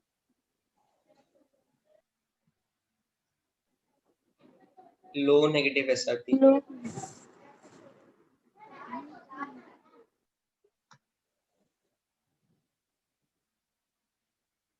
चलिए अगले टॉपिक पे आते हैं। EMF एकदम सिंपल सा फॉर्मूला है बेटा, दिमाग में उतार लो। यहाँ देखो, और यहाँ पे कुछ कंफ्यूजन भी आएगा, उसको भी क्लियर करेंगे हम लोग। पहले याद रखो, सेल का EMF कैथोड का पोटेंशियल माइनस एनोड का पोटेंशियल, ठीक है? या फिर सेल का EMF reduction minus oxidation, cell का EMF राइट माइनस लेफ्ट। इसको यूज करने का क्राइटेरिया, आप हर जगह इस फॉर्मूला का इस्तेमाल नहीं कर सकते, कब कहाँ इस्तेमाल करते। तो सबसे पहले बेटा ये जान लो, ये जितना भी फॉर्मूला दिया गया आपका जो फंडामेंटल फॉर्मूला वो ये है, आप इसको याद करो। ये यूज करना सीख जाओगे तो बाकी भी अपने आप समझ में आ जाएगा। अब सबसे पहले आपके लिए सवाल, बोलो ई कैथोड जो होगा, ये पोटेंशियल है ना? ई का मतलब तो पोटेंशियल, ये भी पोटेंशियल है। बोलो ये कैसा पोटेंशियल होगा, एसआरपी की एसओपी? SOP SOP SR ये वाला बोल।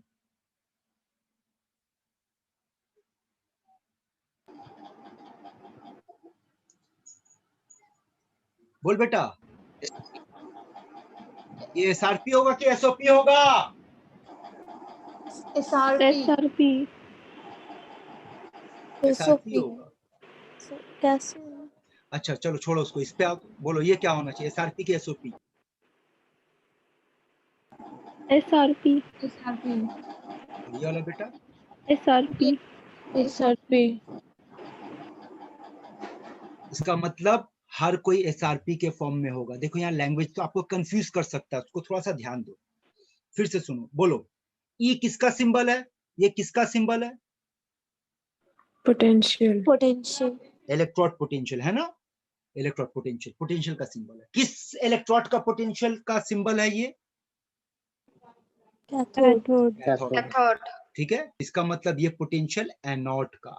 तो कैथोड का कौन सा पोटेंशियल? एसआरपी।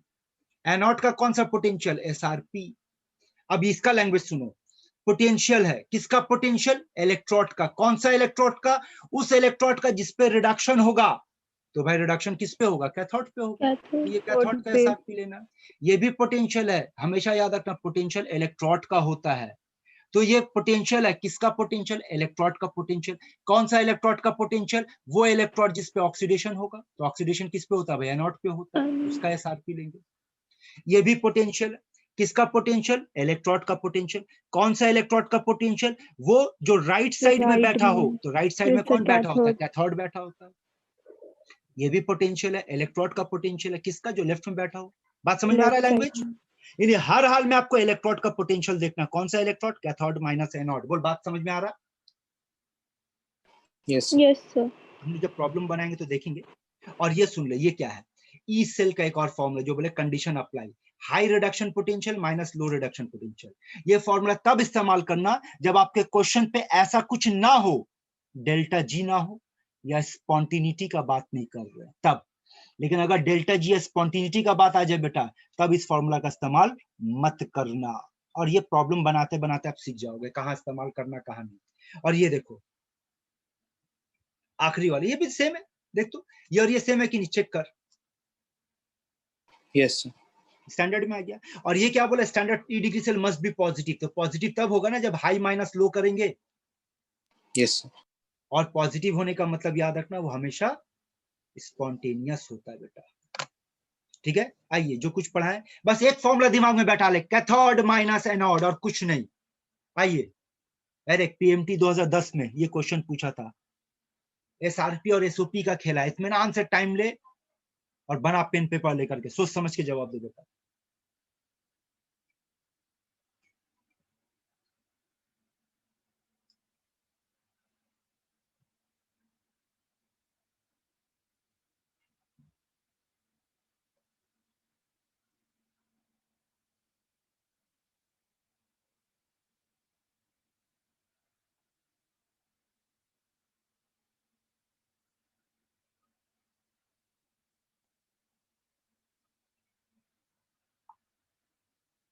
ऑप्शन डी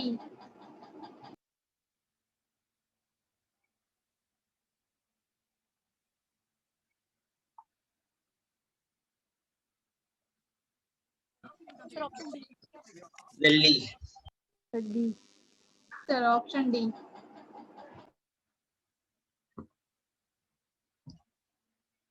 बोलो आया समझ में?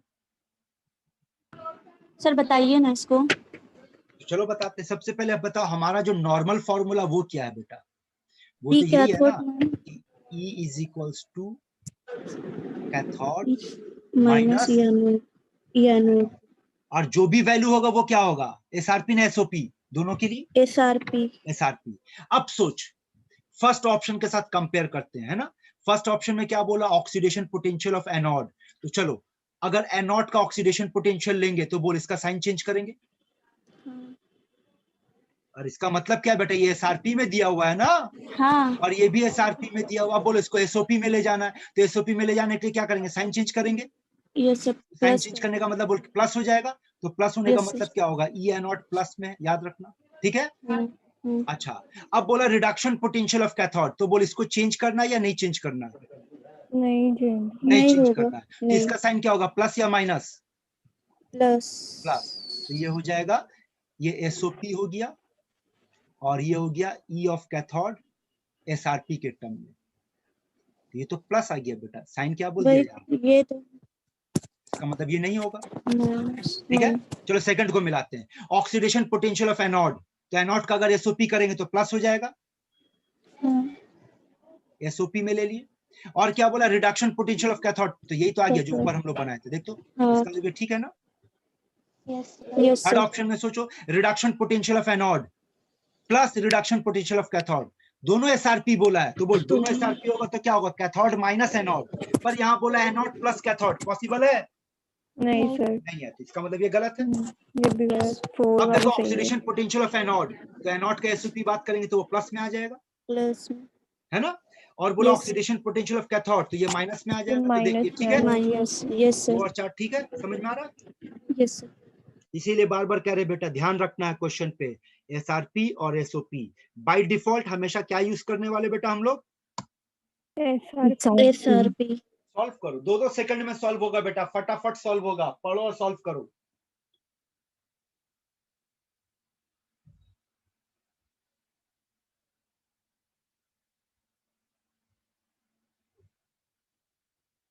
Sir C. Sir option C.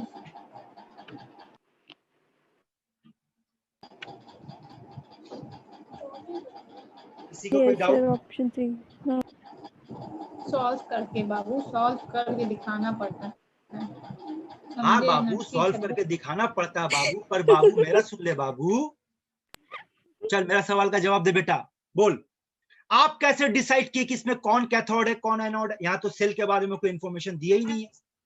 Sir positive value cathode है तो हम लोग और पढ़े not negative positive value, not positive value, गलती कर रही बेटा, देख तो क्या हम ये वो- लिखा है कि पॉजिटिव कैथोड होगा, चेक कर कॉपी में क्या लिखा थे, सर फिर यहाँ साइन चेंज करना पड़ेगा, रिडक्शन और पोटेंशियल देके वो 0.7 प्लस हो जाएगा। है? चलिए फिर आपसे बात करते हैं, बोलो ये पोटेंशियल दिया हुआ है इसका, तो बोल तो ये एसआरपी दिया या एसओपी दिया है, बोल एसआरपी एसआरपी दिया तो है। क्यों साइन चेंज करने जाएंगे हम, नहीं सर नहीं नीचे कर- वाला का करें। अच्छा आ जाओ, बोलो ये एसआरपी है या एसओपी है, एसआरपी बोलो एसआरपी तो क्यों साइन चेंज करने जाएंगे इसका हम, किसी का साइन चेंज नहीं होगा, गलती कर रही बेटा, ध्यान से सुन, दोनों एसआरपी है, फिर से सुन नियम सुन, पहले एसआरपी चेक करेंगे जो वैल्यू है वो एसआरपी की एसओपी, तो हमारे क्वेश्चन पे दोनों एसआरपी दिया हुआ, तो no issue from that. Now the question is, आपसे पूछा गया है कि सेल का पोटेंशियल क्या होगा, तो सेल का पोटेंशियल का मतलब होगा कैथोड माइनस एनोड। अब हमारे क्वेश्चन पे ना सेल रिएक्शन दिया है ना सेल नोटेशन दिया है, तो हम लोग कैसे पता करेंगे कि कौन कैथोड कौन एनोड, केमिकल से जो नीचे वाला वो कैथोड और ऊपर तो वाला नीचे वाला एनोड। कहाँ, यहाँ तो पोजीशन नहीं वैल्यू दिया हुआ है, तो पोजीशन से कैसे डिसाइड करोगे, सर नीचे इसका ज्यादा वैल्यू वैल्यू होगा, है ना। आप देखो आपके नोट्स पे लिखा है पोजीशन के हिसाब से नीचे वाला, लेकिन वैल्यू के हिसाब से जिसका ज्यादा होगा वो होगा ना, यस सर तो ये आपको पकड़ना सीखना होगा बेटा क्वेश्चन के अकॉर्डिंगली। अब जब पता चल गया कि जो ज्यादा होगा वो कैथोड, जो कम होगा वो एनोड, तो माइनस करके देखो आपका आंसर ही आएगा। हाँ माइनस करने के टाइम में जाकर वो साइन चेंज हो जाएगा, माइनस प्लस हो जाएगा। हाँ। समझ रहे बात। यस और भी एक तरीका आप अपना सकते हो, इस क्वेश्चन पे कोई बेटा गिव्स एनर्जी स्पॉन्टिनिटी का बात नहीं है, तो एक क्या था, हाई माइनस लो कर देंगे, हाई वैल्यू को माइनस लो वैल्यू कर देंगे। आइए दूसरा ट्राई कीजिए,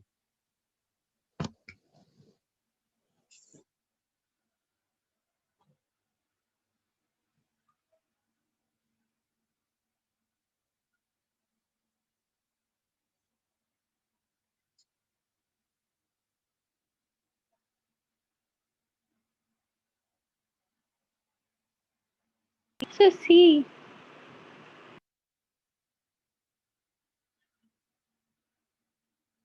सर बी।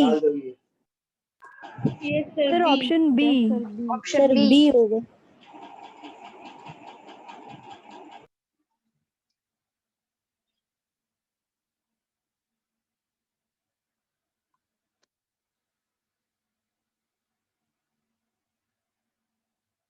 होगा?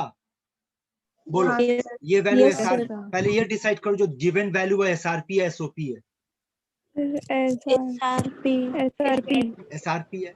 और इस बार हमारे पास इक्वेशन देखो, सेल रिएक्शन दे दिया है। रिएक्शन दे दी। सेल रिएक्शन को देखोगे तो एसएन इलेक्ट्रॉन लूज किया है, तो मतलब एसएन क्या हुआ? ऑक्सीडेशन। मतलब एसएन एनोड का काम करेगा एनोड। और ये वाला कैथोड का काम करेगा। और अगर सेल रिएक्शन नहीं भी दिया होता तो भी देखते हम वैल्यू का जो ट्रिक सीखा है उससे काम बनता है कि जो ज्यादा होगा वो कैथोड, जो कम होगा वो एनोड। इससे जो काम कर रहा ट्रिक बेटा, समझ में आ रहा लॉजिक? Yes sir. चल बेटा अगला क्वेश्चन बनाओ।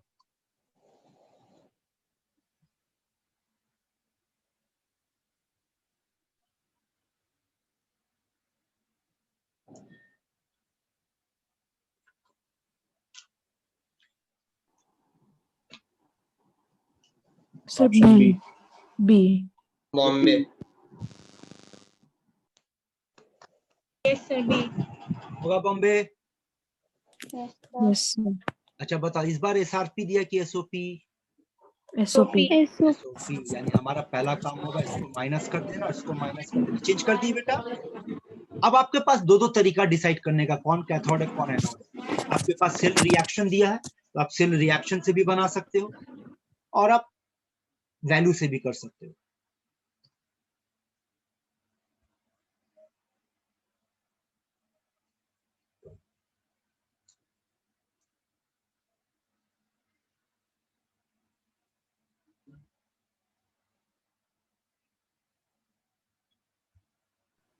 सी।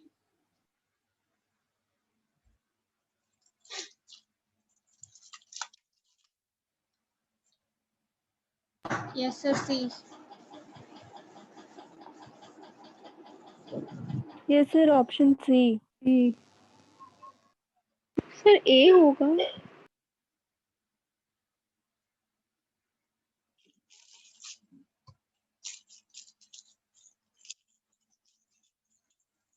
सिंपल सी बात बताओ, आपके पास ये वाला जो चीज दिया, ध्यान से देख, बोल इस इक्वेशन को देख, बोल ये ऑक्सीडेशन हो रहा है या रिडक्शन हो रहा है?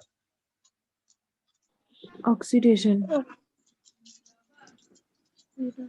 रिडक्शन। रिडक्शन हो रहा है। इसका मतलब इसका वैल्यू को हम, इसको हम एसआरपी का नाम देंगे क्योंकि भाई यहाँ तो रिडक्शन हो रहा है। बोल ये ऑक्सीडेशन हो रहा है या रिडक्शन? रिडक्शन। तो ये भी एसआरपी है। Yes sir. तुम्हारा हमारे पास दोनों गिवन वैल्यू एसआरपी। चेक हो गया एसआरपी। अब आओ सेल इस बार नोटेशन दे दिया तो ये भाई कौन है? एनोड है। ये कौन है? कैथोड है। यही है ना? हाँ सर। फॉर्मूला क्या होता है? Cathode minus anode. Cathode minus anode.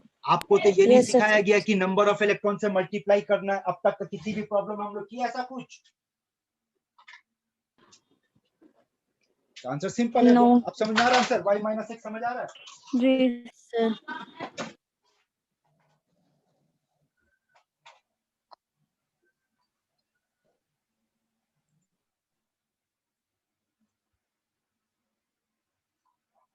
ये सब आपके नोट्स पे दिया होगा, पढ़ लेना। ईएमएफ और पोटेंशियल डिफरेंस का क्या होता है। अगला टॉपिक जो पढ़ने जा रहे हैं बेटा वो है नस्ट इक्वेशन। कौन बताएगा नस्ट इक्वेशन क्या इंफॉर्मेशन देता है हम लोगों को?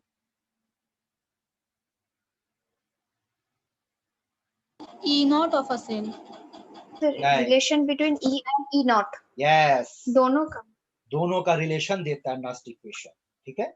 अब नस्ट इक्वेशन का बेटा आप लोगों को एक फॉर्मूला का हम लिस्ट बनाकर दे रहे हैं, क्योंकि ये बोर्ड एग्जाम है नहीं है इसलिए डिराइवेशन वगैरह की जरूरत नहीं है। जो लिस्ट आउट कर रहे हैं वो सब ऐसे भी आपके नोट्स पे दिया हुआ है, पर फिलहाल अभी आप अपने कॉपी में नोट करोगे ताकि जब आपका सामने प्रॉब्लम को रखे बेटा तो वो प्रॉब्लम आप लोग बना करके दिखा पाओ। ठीक है। जैसे कि पहली बात तो ये याद रखना कि ये क्या करता है बेटा, ई और ई नॉट के बीच में रिलेशन देता है। और रिलेशन क्या है?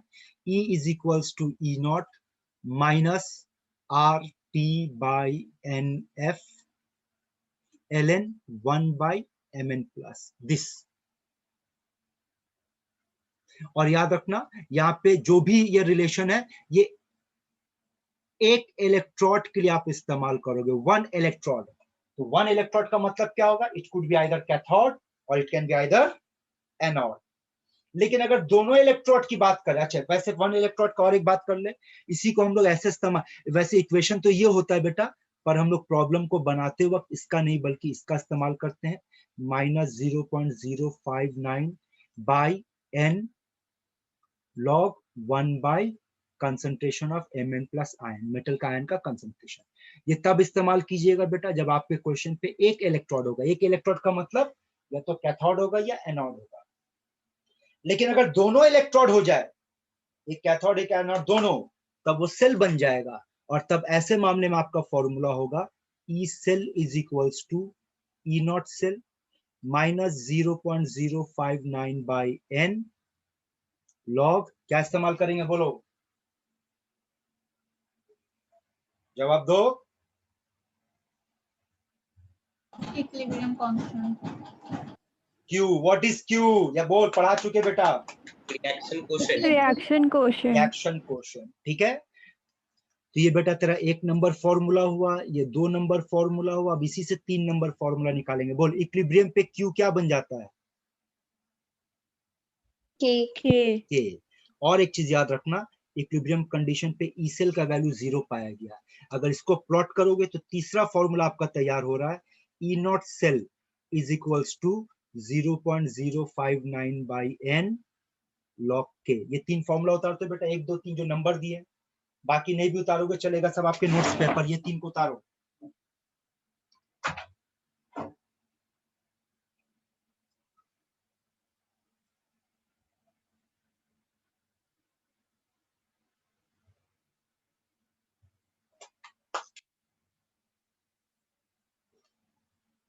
फिर हो गया।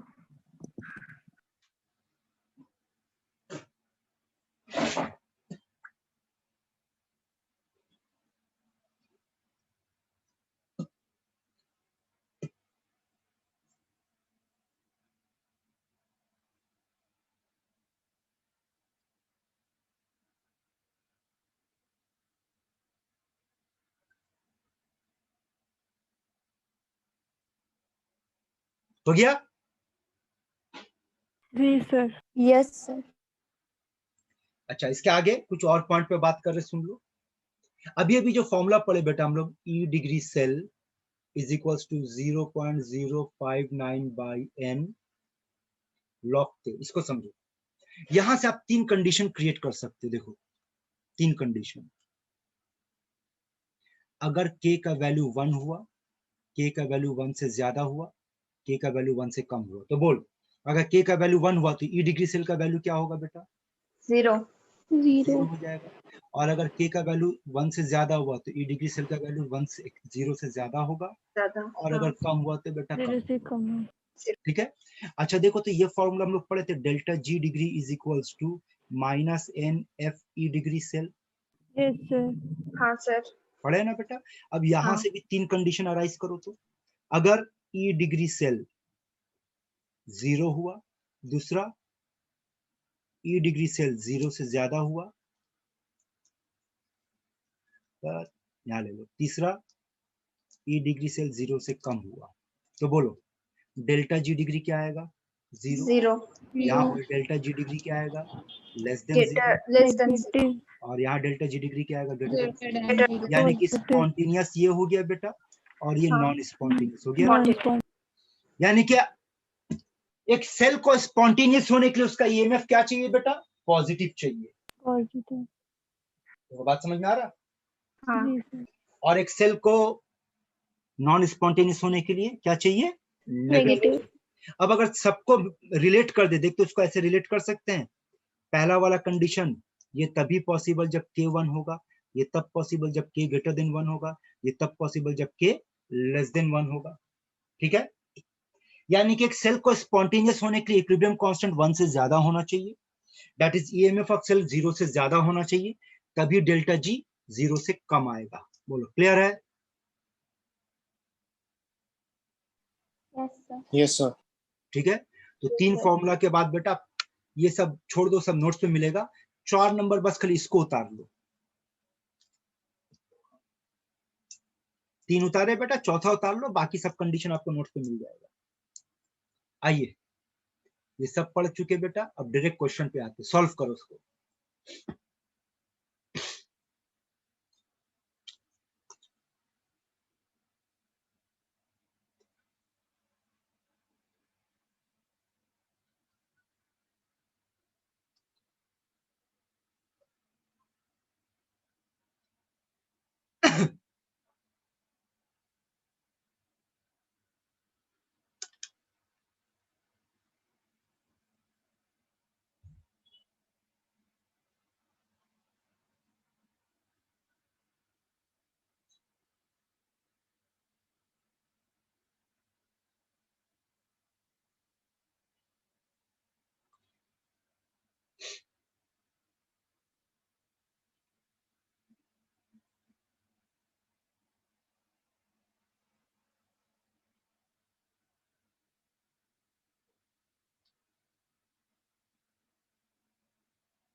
Sir, A.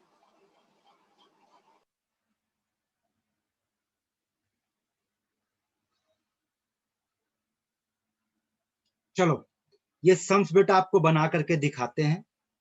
पहले इसका पूरा कंप्लीट मेथड देख लो कैसे बनेगा, फिर उसके बाद एक लॉजिक क्रिएट करेंगे इसमें हम लोग, और उस लॉजिक से हम लोग इसका शॉर्टकट में बनाने का कोशिश करेंगे कि अगर ऐसा क्वेश्चन देगा तो कैसे बनाएंगे।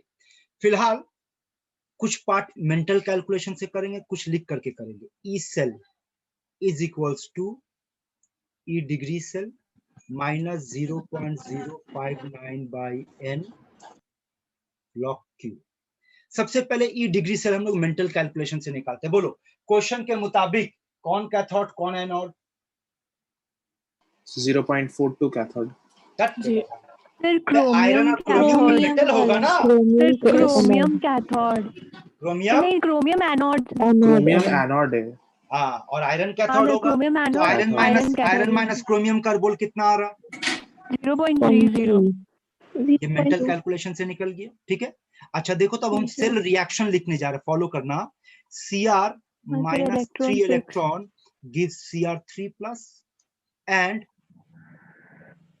Fe2 plus 2 electron gives Fe। ठीक है, ये इसको इंटू 2 कर देते बेटा, इसको इंटू 3 कर देते और ऐड करते। तो ऐड करने पे देखते ये आएगा कि Cr जो कि सॉलिड होगा प्लस 2 Cr ना, और 3 Fe2 प्लस क्या होगा बेटा? ये एक्वस होगा। राइट साइड में क्या होगा बोल? 2Cr plus 3 P plus 3 Fe। अब बोलिए, जो सेल रिएक्शन हम लोग तैयार किए, ये जो सेल रिएक्शन तैयार हुआ, इस सेल रिएक्शन का अगर हम लोग क्यू लिखना चाहे तो क्यू क्या लिखेंगे बोलो? Sir, Cr3 plus their whole square. Fe2 Fe2 plus to the power cube. होगा ये? हाँ। अब सोचो इसका वैल्यू का अगर पुट करेंगे बेटा, तो बोल Cr3 प्लस का वैल्यू कितना दिया? कंसंट्रेशन 0.1। 0.1 का मतलब 10 to the power of -1। 10 to the power of -1 का square 10 to the power of -2। वो दिमाग में रखना, मेंटल कैलकुलेशन कर रहे, ठीक है।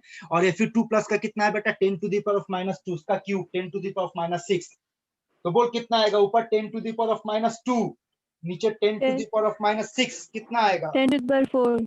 तो Q का वैल्यू हम लोग निकाल लिए 10 to the power of 4। ठीक है, अच्छा बताओ तो इस स्टेप में कितना इलेक्ट्रॉन का इस्तेमाल हुआ? 2। 6 तीन। into 2 सिक्स और इलेक्ट्रॉन इसमें कितना इलेक्ट्रॉन का इस्तेमाल हुआ बेटा? छः n का वैल्यू बोल। छः ठीक है, अब आ जाओ जी, डायरेक्ट सॉल्व करते, अब वैल्यू को पुट करते इसको। ठीक है, तो वैल्यू को पुट करेंगे तो n का वैल्यू 6, so minus 0.059 by 6 और log q का वैल्यू कितना आता है बेटा? 10 to the 10 to the power power of 4. To the power 4. log 10 to the power of 4 का वैल्यू कितना होगा बोल? 4. 4. Now 0.3 minus this value will be greater than 0.3 or less than 0.3? Then 0.3. less than And less than 0.3 is which option? Option A. समझे solve बेटा? नहीं करना पड़ा। Yes जी sir. Sir. अब हाँ, इसमें सर। जो इतना टाइम लगा, अब इसका ट्रिक सुन कैसे सॉल्व करना है, लॉजिक सुन। अब Q को ऐसे याद रखना, ऊपर ऑक्सीडेशन नीचे रिडक्शन, ऐसे भी याद रखना Q को, ऊपर ऑक्सीडेशन नीचे रिडक्शन। अब सुनो लॉजिक, डायरेक्ट कैसे आंसर सॉल्व, मतलब इतना इक्वेशन जो लिखे वहां से ये निकाले, कुछ नहीं करना बेटा। सुन ले, अगर आपके क्वेश्चन पे डिफरेंट चार्ज होगा, देख यहाँ पर है डिफरेंट चार्ज, हाँ हाँ सर। उसका एलसीएम ले लेना बेटा, वो आपको n का वैल्यू दे देगा। देख आ गया पहला आंसर, डायरेक्ट आ गया।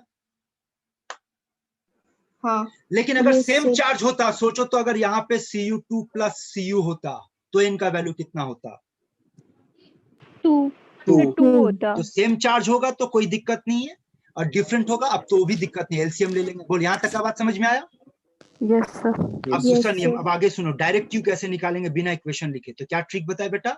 ऊपर कौन होगा ऑक्सीडेशन, नीचे कौन होगा Oxidation. रिडक्शन। तो बोल Reduction. सेल में किसका ऑक्सीडेशन हुआ? लेफ्ट साइड क्रोमियम दिखा है, सेल बिल्कुल, नोटेशन के क्रोमियम सामने का। इतना टाइम लगेगा है ना? जी सर। और उसका कंसंट्रेशन कितना है? 0.1, मतलब 10 to the power of -1। और नीचे वाले का कितना है? 10 to the power minus 2.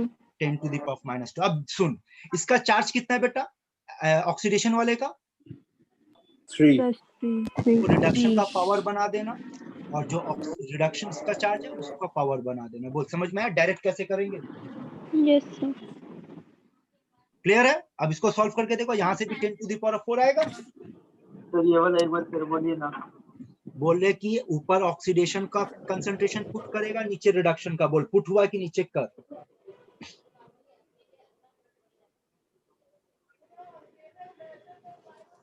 बेटा पूछ के ना चुप मत बैठा करो यार, जलता है। जब पूछे तो बात करो ना। सर हाँ बोल रहे सर। तो जो कोई नहीं सुना हाँ तेरा, कल तेरे तेरे से कोई सुना, और कोई सुना ही नहीं है। होगा? अब बोल, जब ऐसा होगा तो उसके बाद क्या करना? हाँ सर। अरे अभी हाँ नहीं बोलना भाई, तो अच्छा हो बेटा, तू किसी ना मुशायरा वगैरह में नहीं जाएगा। वहां शायर शेर शुरू किया रहेगा, उससे पहले बोलेगा वाह वाह वाह वाह, और शायर का जब शेर खत्म होगा वो इंतजार करेगा कि कोई बोले वाह वाह, तब चुप बैठा रहेगा। सुन यहाँ ध्यान से, धुन, अगर बेटा सुन, फिर से सुन, अगर कोई, अबे रुक चुप, मेरा बात सुन। सुन यहाँ, अगर क्वेश्चन पे सेम चार्ज दिया हो बेटा, तो ये सब ट्रिक का कोई जरूरत नहीं पड़ेगा। जो कंसंट्रेशन वही बैठा देना, ऊपर ऑक्सीडेशन नीचे रिडक्शन। कोई पावर बैठाने का चक्कर नहीं आएगा। पावर बैठाने का चक्कर तब आएगा जब तेरे क्वेश्चन पे चार्ज अलग अलग होगा। हमारे पास चार्ज अलग अलग है, तो क्या करना, पावर बैठाने के टाइम पे चार्ज को उल्टा बैठाना। बोल क्रोमियम क्या है? ऑक्सीडेशन की रिडक्शन। बोल बेटा, चुप हो गया। Oxidation. जब पूछ रहे तब चुप हो जा रहा। ऑक्सीडेशन। हाँ, तो ऑक्सीडेशन पे रिडक्शन का चार्ज बैठा दे, तो रिडक्शन का चार्ज कितना है? Sir 2. और इस पे ऑक्सीडेशन का चार्ज बैठा दे। 3. Yes, sir. समझे बात? 3। चलो अगला क्वेश्चन बनाओ।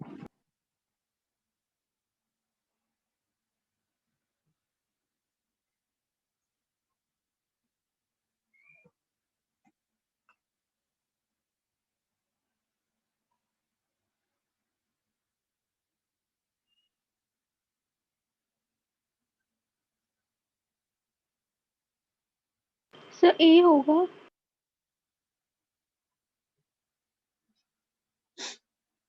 देखो ये बढ़िया एक क्वेश्चन है, ध्यान से देखो, यहाँ देखो, यहाँ पे आपका जो पोटेंशियल है, जो सेल दिया है वो गैस इलेक्ट्रोड का है। अच्छा देखो तो क्या कह सकते हैं कि ये वाला पार्ट आपका ऑक्सीडेशन यानी एनोड को रिप्रेजेंट कर रहा है, यस सर। और क्या कह सकते हैं कि ये वाला पार्ट रिडक्शन को Cathode. यानी कैथोड को रिप्रेजेंट कर रहा है? हाँ Yes sir. तो चलो तो देखो तो इसको ऐसे लिख सकते हैं, पहले ये वाला पार्ट लिखते हैं ऑक्सीडेशन वाला पार्ट। तो ऑक्सीडेशन वाला पार्ट कैसे लिखेंगे, hydrogen gas pressure P1 -2 electron gives 2H plus. बोलो ठीक है। और अब ये वाला पार्ट लिखते हैं रिडक्शन वाला, तो क्या लिखेंगे, 2H plus plus 2 electron hydrogen gas pressure P2। बोल लिख सकते हैं। Yes sir. अब अगर सेल रिएक्शन बनाएंगे तो बेटा क्या बनेगा, hydrogen gas P1 hydrogen gas P2, बाकी तो सब कट जाएगा। तो बोल तो इसके लिए Q क्या लिखेंगे, P2 by P1. P2 by P1 होगा। Yes sir. तो याद हाँ रखो हमारा Q क्या निकला, P2 by P1। अब आ P1 जाओ, इसलिए हमारा option फॉर्मूला है. क्या है, हमारा formula E equals to E naught E minus naught RT by RT NF। by NF log Q, यही फॉर्मूला होगा हमारा। हाँ क्योंकि option option B. RT by F के फॉर्म में दे रहा तो हम लोग 0.059 नहीं लेंगे। चलिए वैल्यू पुट करते हैं, आप लोग जवाब दो, बोलो E डिग्री का वैल्यू बोल। 0 0 माइनस RT N का वैल्यू बोल, 2 2. और log Q का P2 by P2 P1 by P1. 2 by P1। तो log P2 by P1। अब देख किसी भी ऑप्शन में माइनस नहीं है, तो अगर माइनस को अंदर डाल दे तो वो लॉग में क्या हो जाएगा, P1 by P2। तो सोच कौन सा आंसर के साथ मैच कर रहा है बेटा, ऑप्शन बी। B. हाँ बी। आया समझ में। हाँ सर। चलो ये बनाओ, ये इजी है, बनाओ।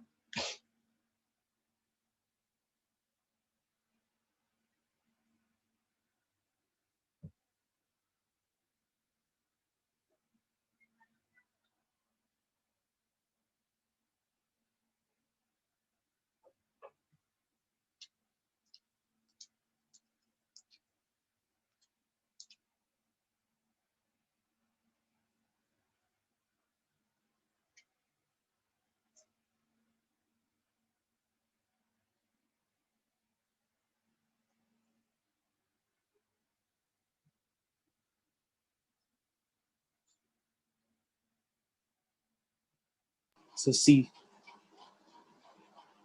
Sir B.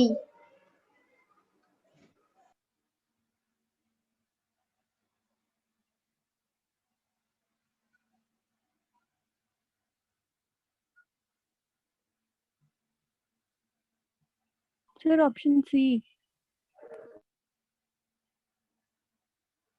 Option C. C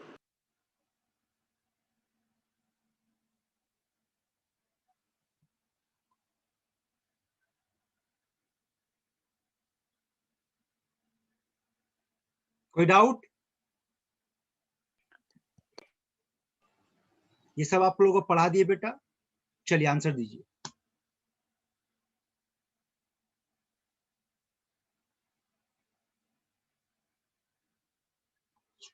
C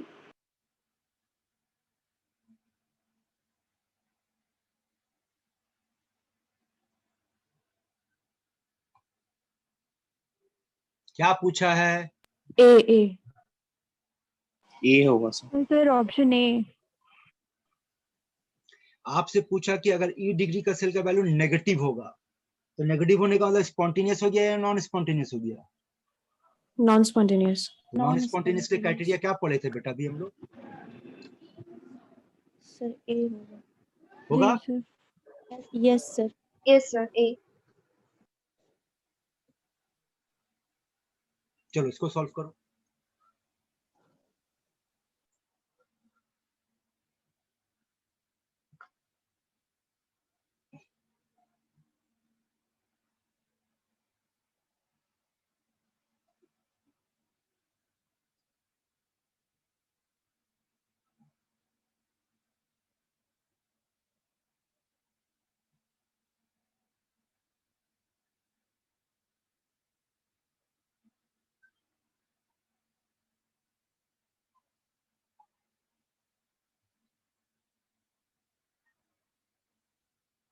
So option B.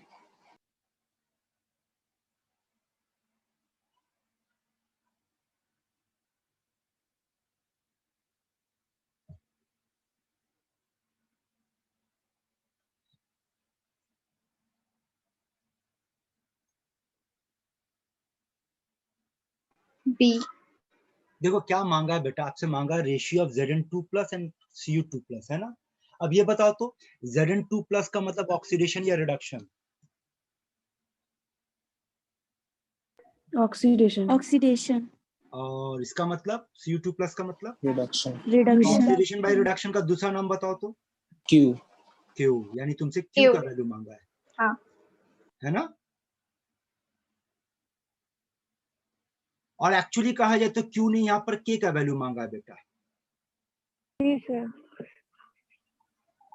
क्योंकि देखो यहाँ पर हमारे पास Q तभी होगा पॉसिबल जब मेरे पास E और E0 दोनों का वैल्यू होगा, है ना।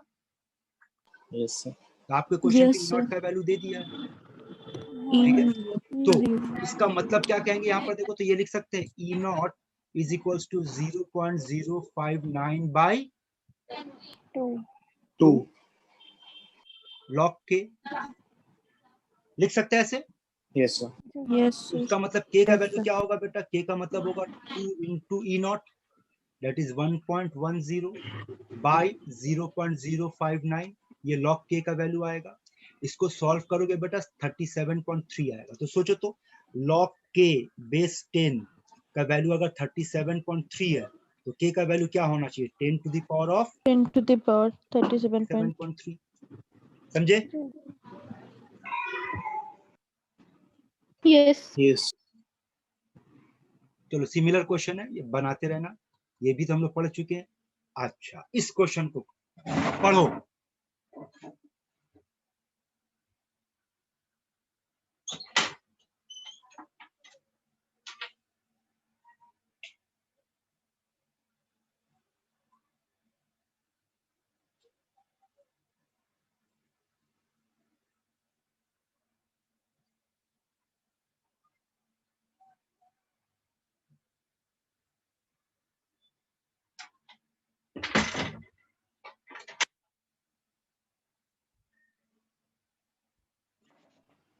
So D. So Delhi. So C होगा sir answer. Option बेटा, C sir. C sir.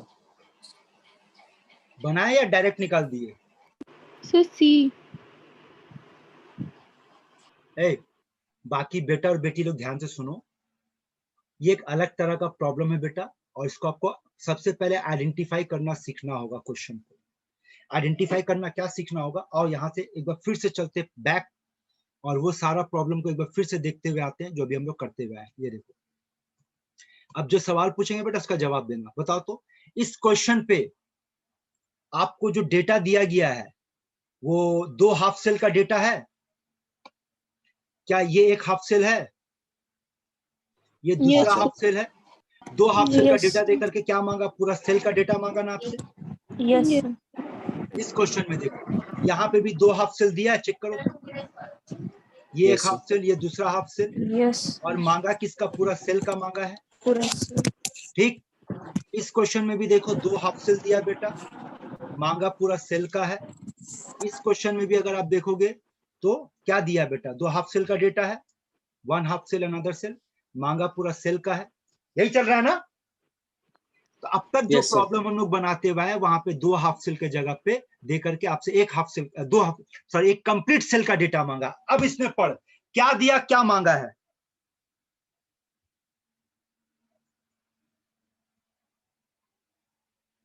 पढ़ो। एक। देखो तो ये एक हाफ सेल है, इसका डेटा ये Yes. दिया है। ये दूसरा हाफ सेल है, इसका डेटा ये दिया है, और मांगा क्या है, और एक हाफ सेल। और एक हाफ सेल। तो अगर क्वेश्चन का पैटर्न ऐसा दिखे बेटा आपको, जहां पे 2 हाफ सेल देकर पूरा सेल नहीं मांगे, अगर पूरा सेल मांगेगा simple formula cathode minus anode, that's all. लेकिन 2 हाफ सेल देकर अगर तीसरा हाफ सेल मांगे तब बेटा आपको हेजेस लॉ का इस्तेमाल करना होगा। और हेजेस लॉ को इस्तेमाल करने के लिए आपको थोड़ा सा थर्मोडायनेमिक्स में जाना होगा, और थर्मोडायनेमिक्स का फॉर्मूला इस्तेमाल करेंगे। एक मिनट थोड़ा सा होल्ड करो, जगह बना ले, थोड़ा सा जगह शॉर्ट है यहाँ पर। ये क्वेश्चन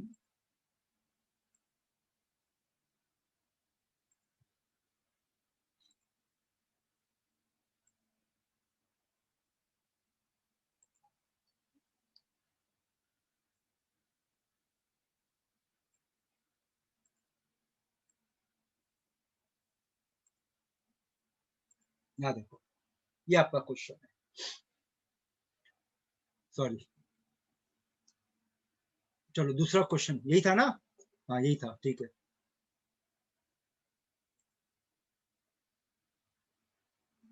देखो करना क्या है, आपको हेजेस लॉ का इस्तेमाल करना है, थर्मोडायनेमिक्स का इस्तेमाल करेंगे और हम लोग फॉर्मूला इस्तेमाल करेंगे। ये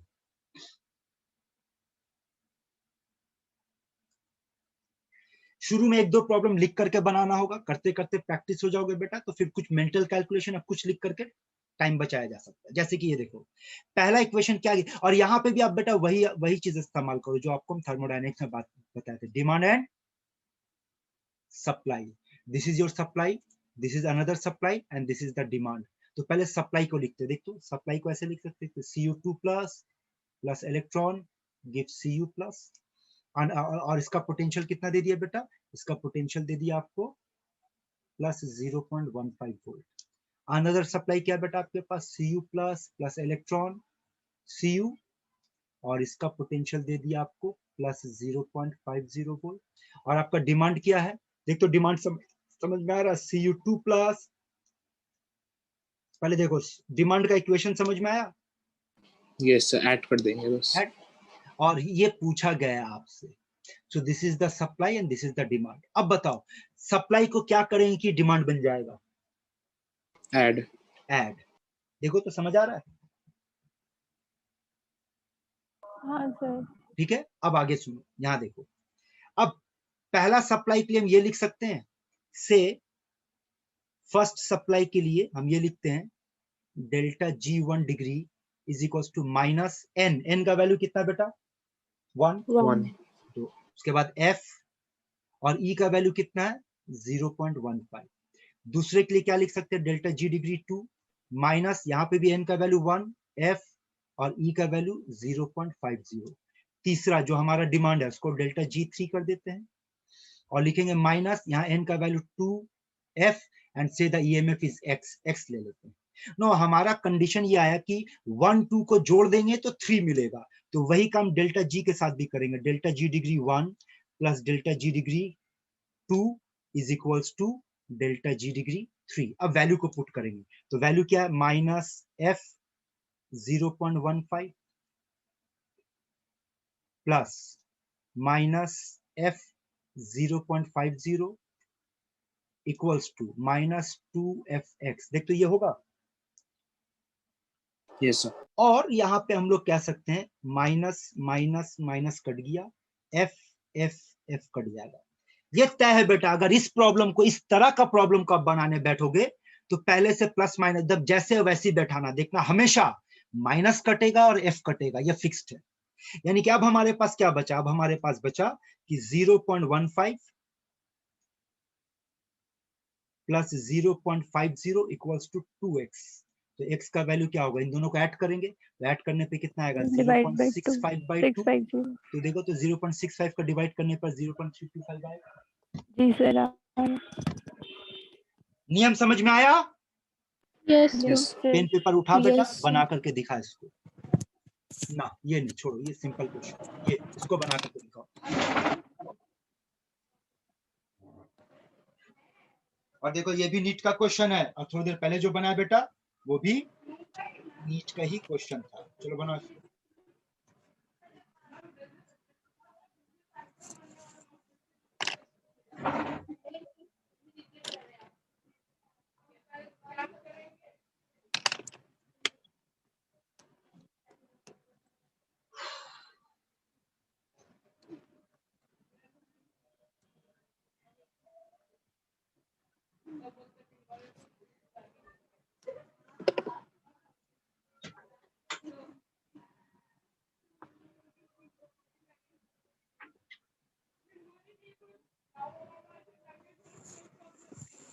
Sir, Sir, option D. option D.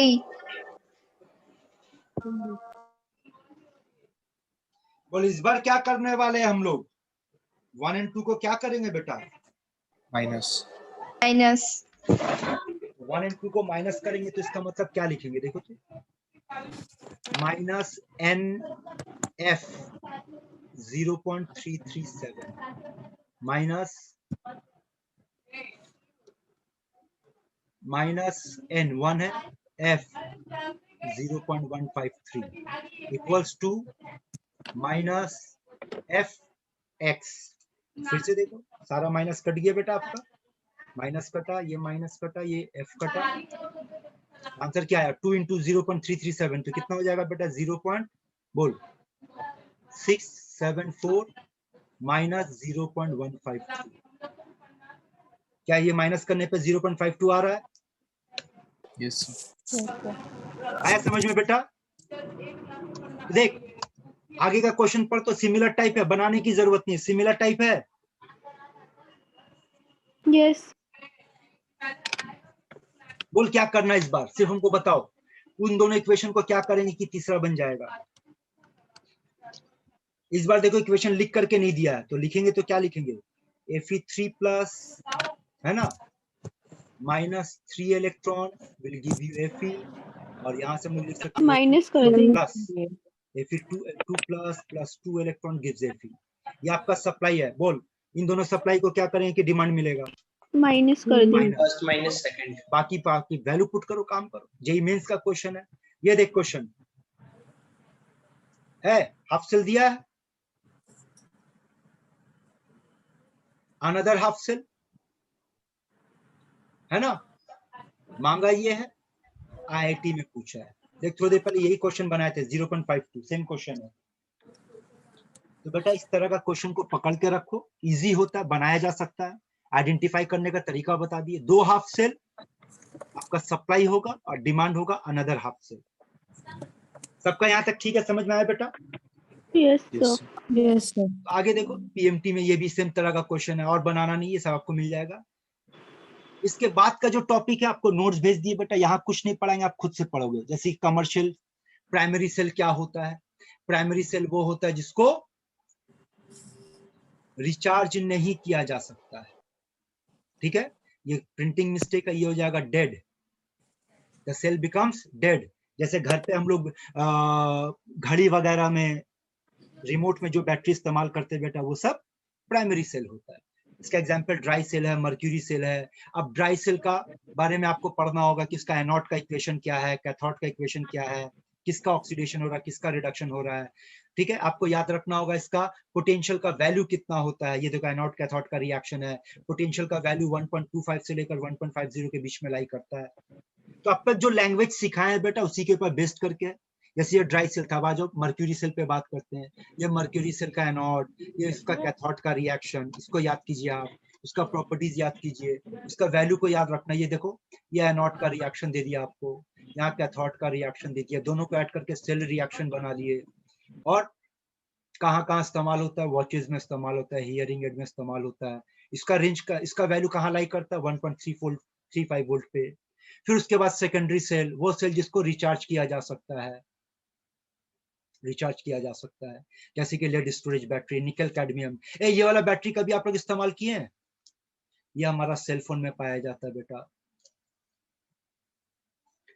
तो ये पोर्शन आपको खुद से पढ़ना है, यहाँ पे ये चैप्टर कंप्लीट है। अब अगले क्लास के लिए अनाउंसमेंट जो दे रहे हैं वो सुन लो बेटा।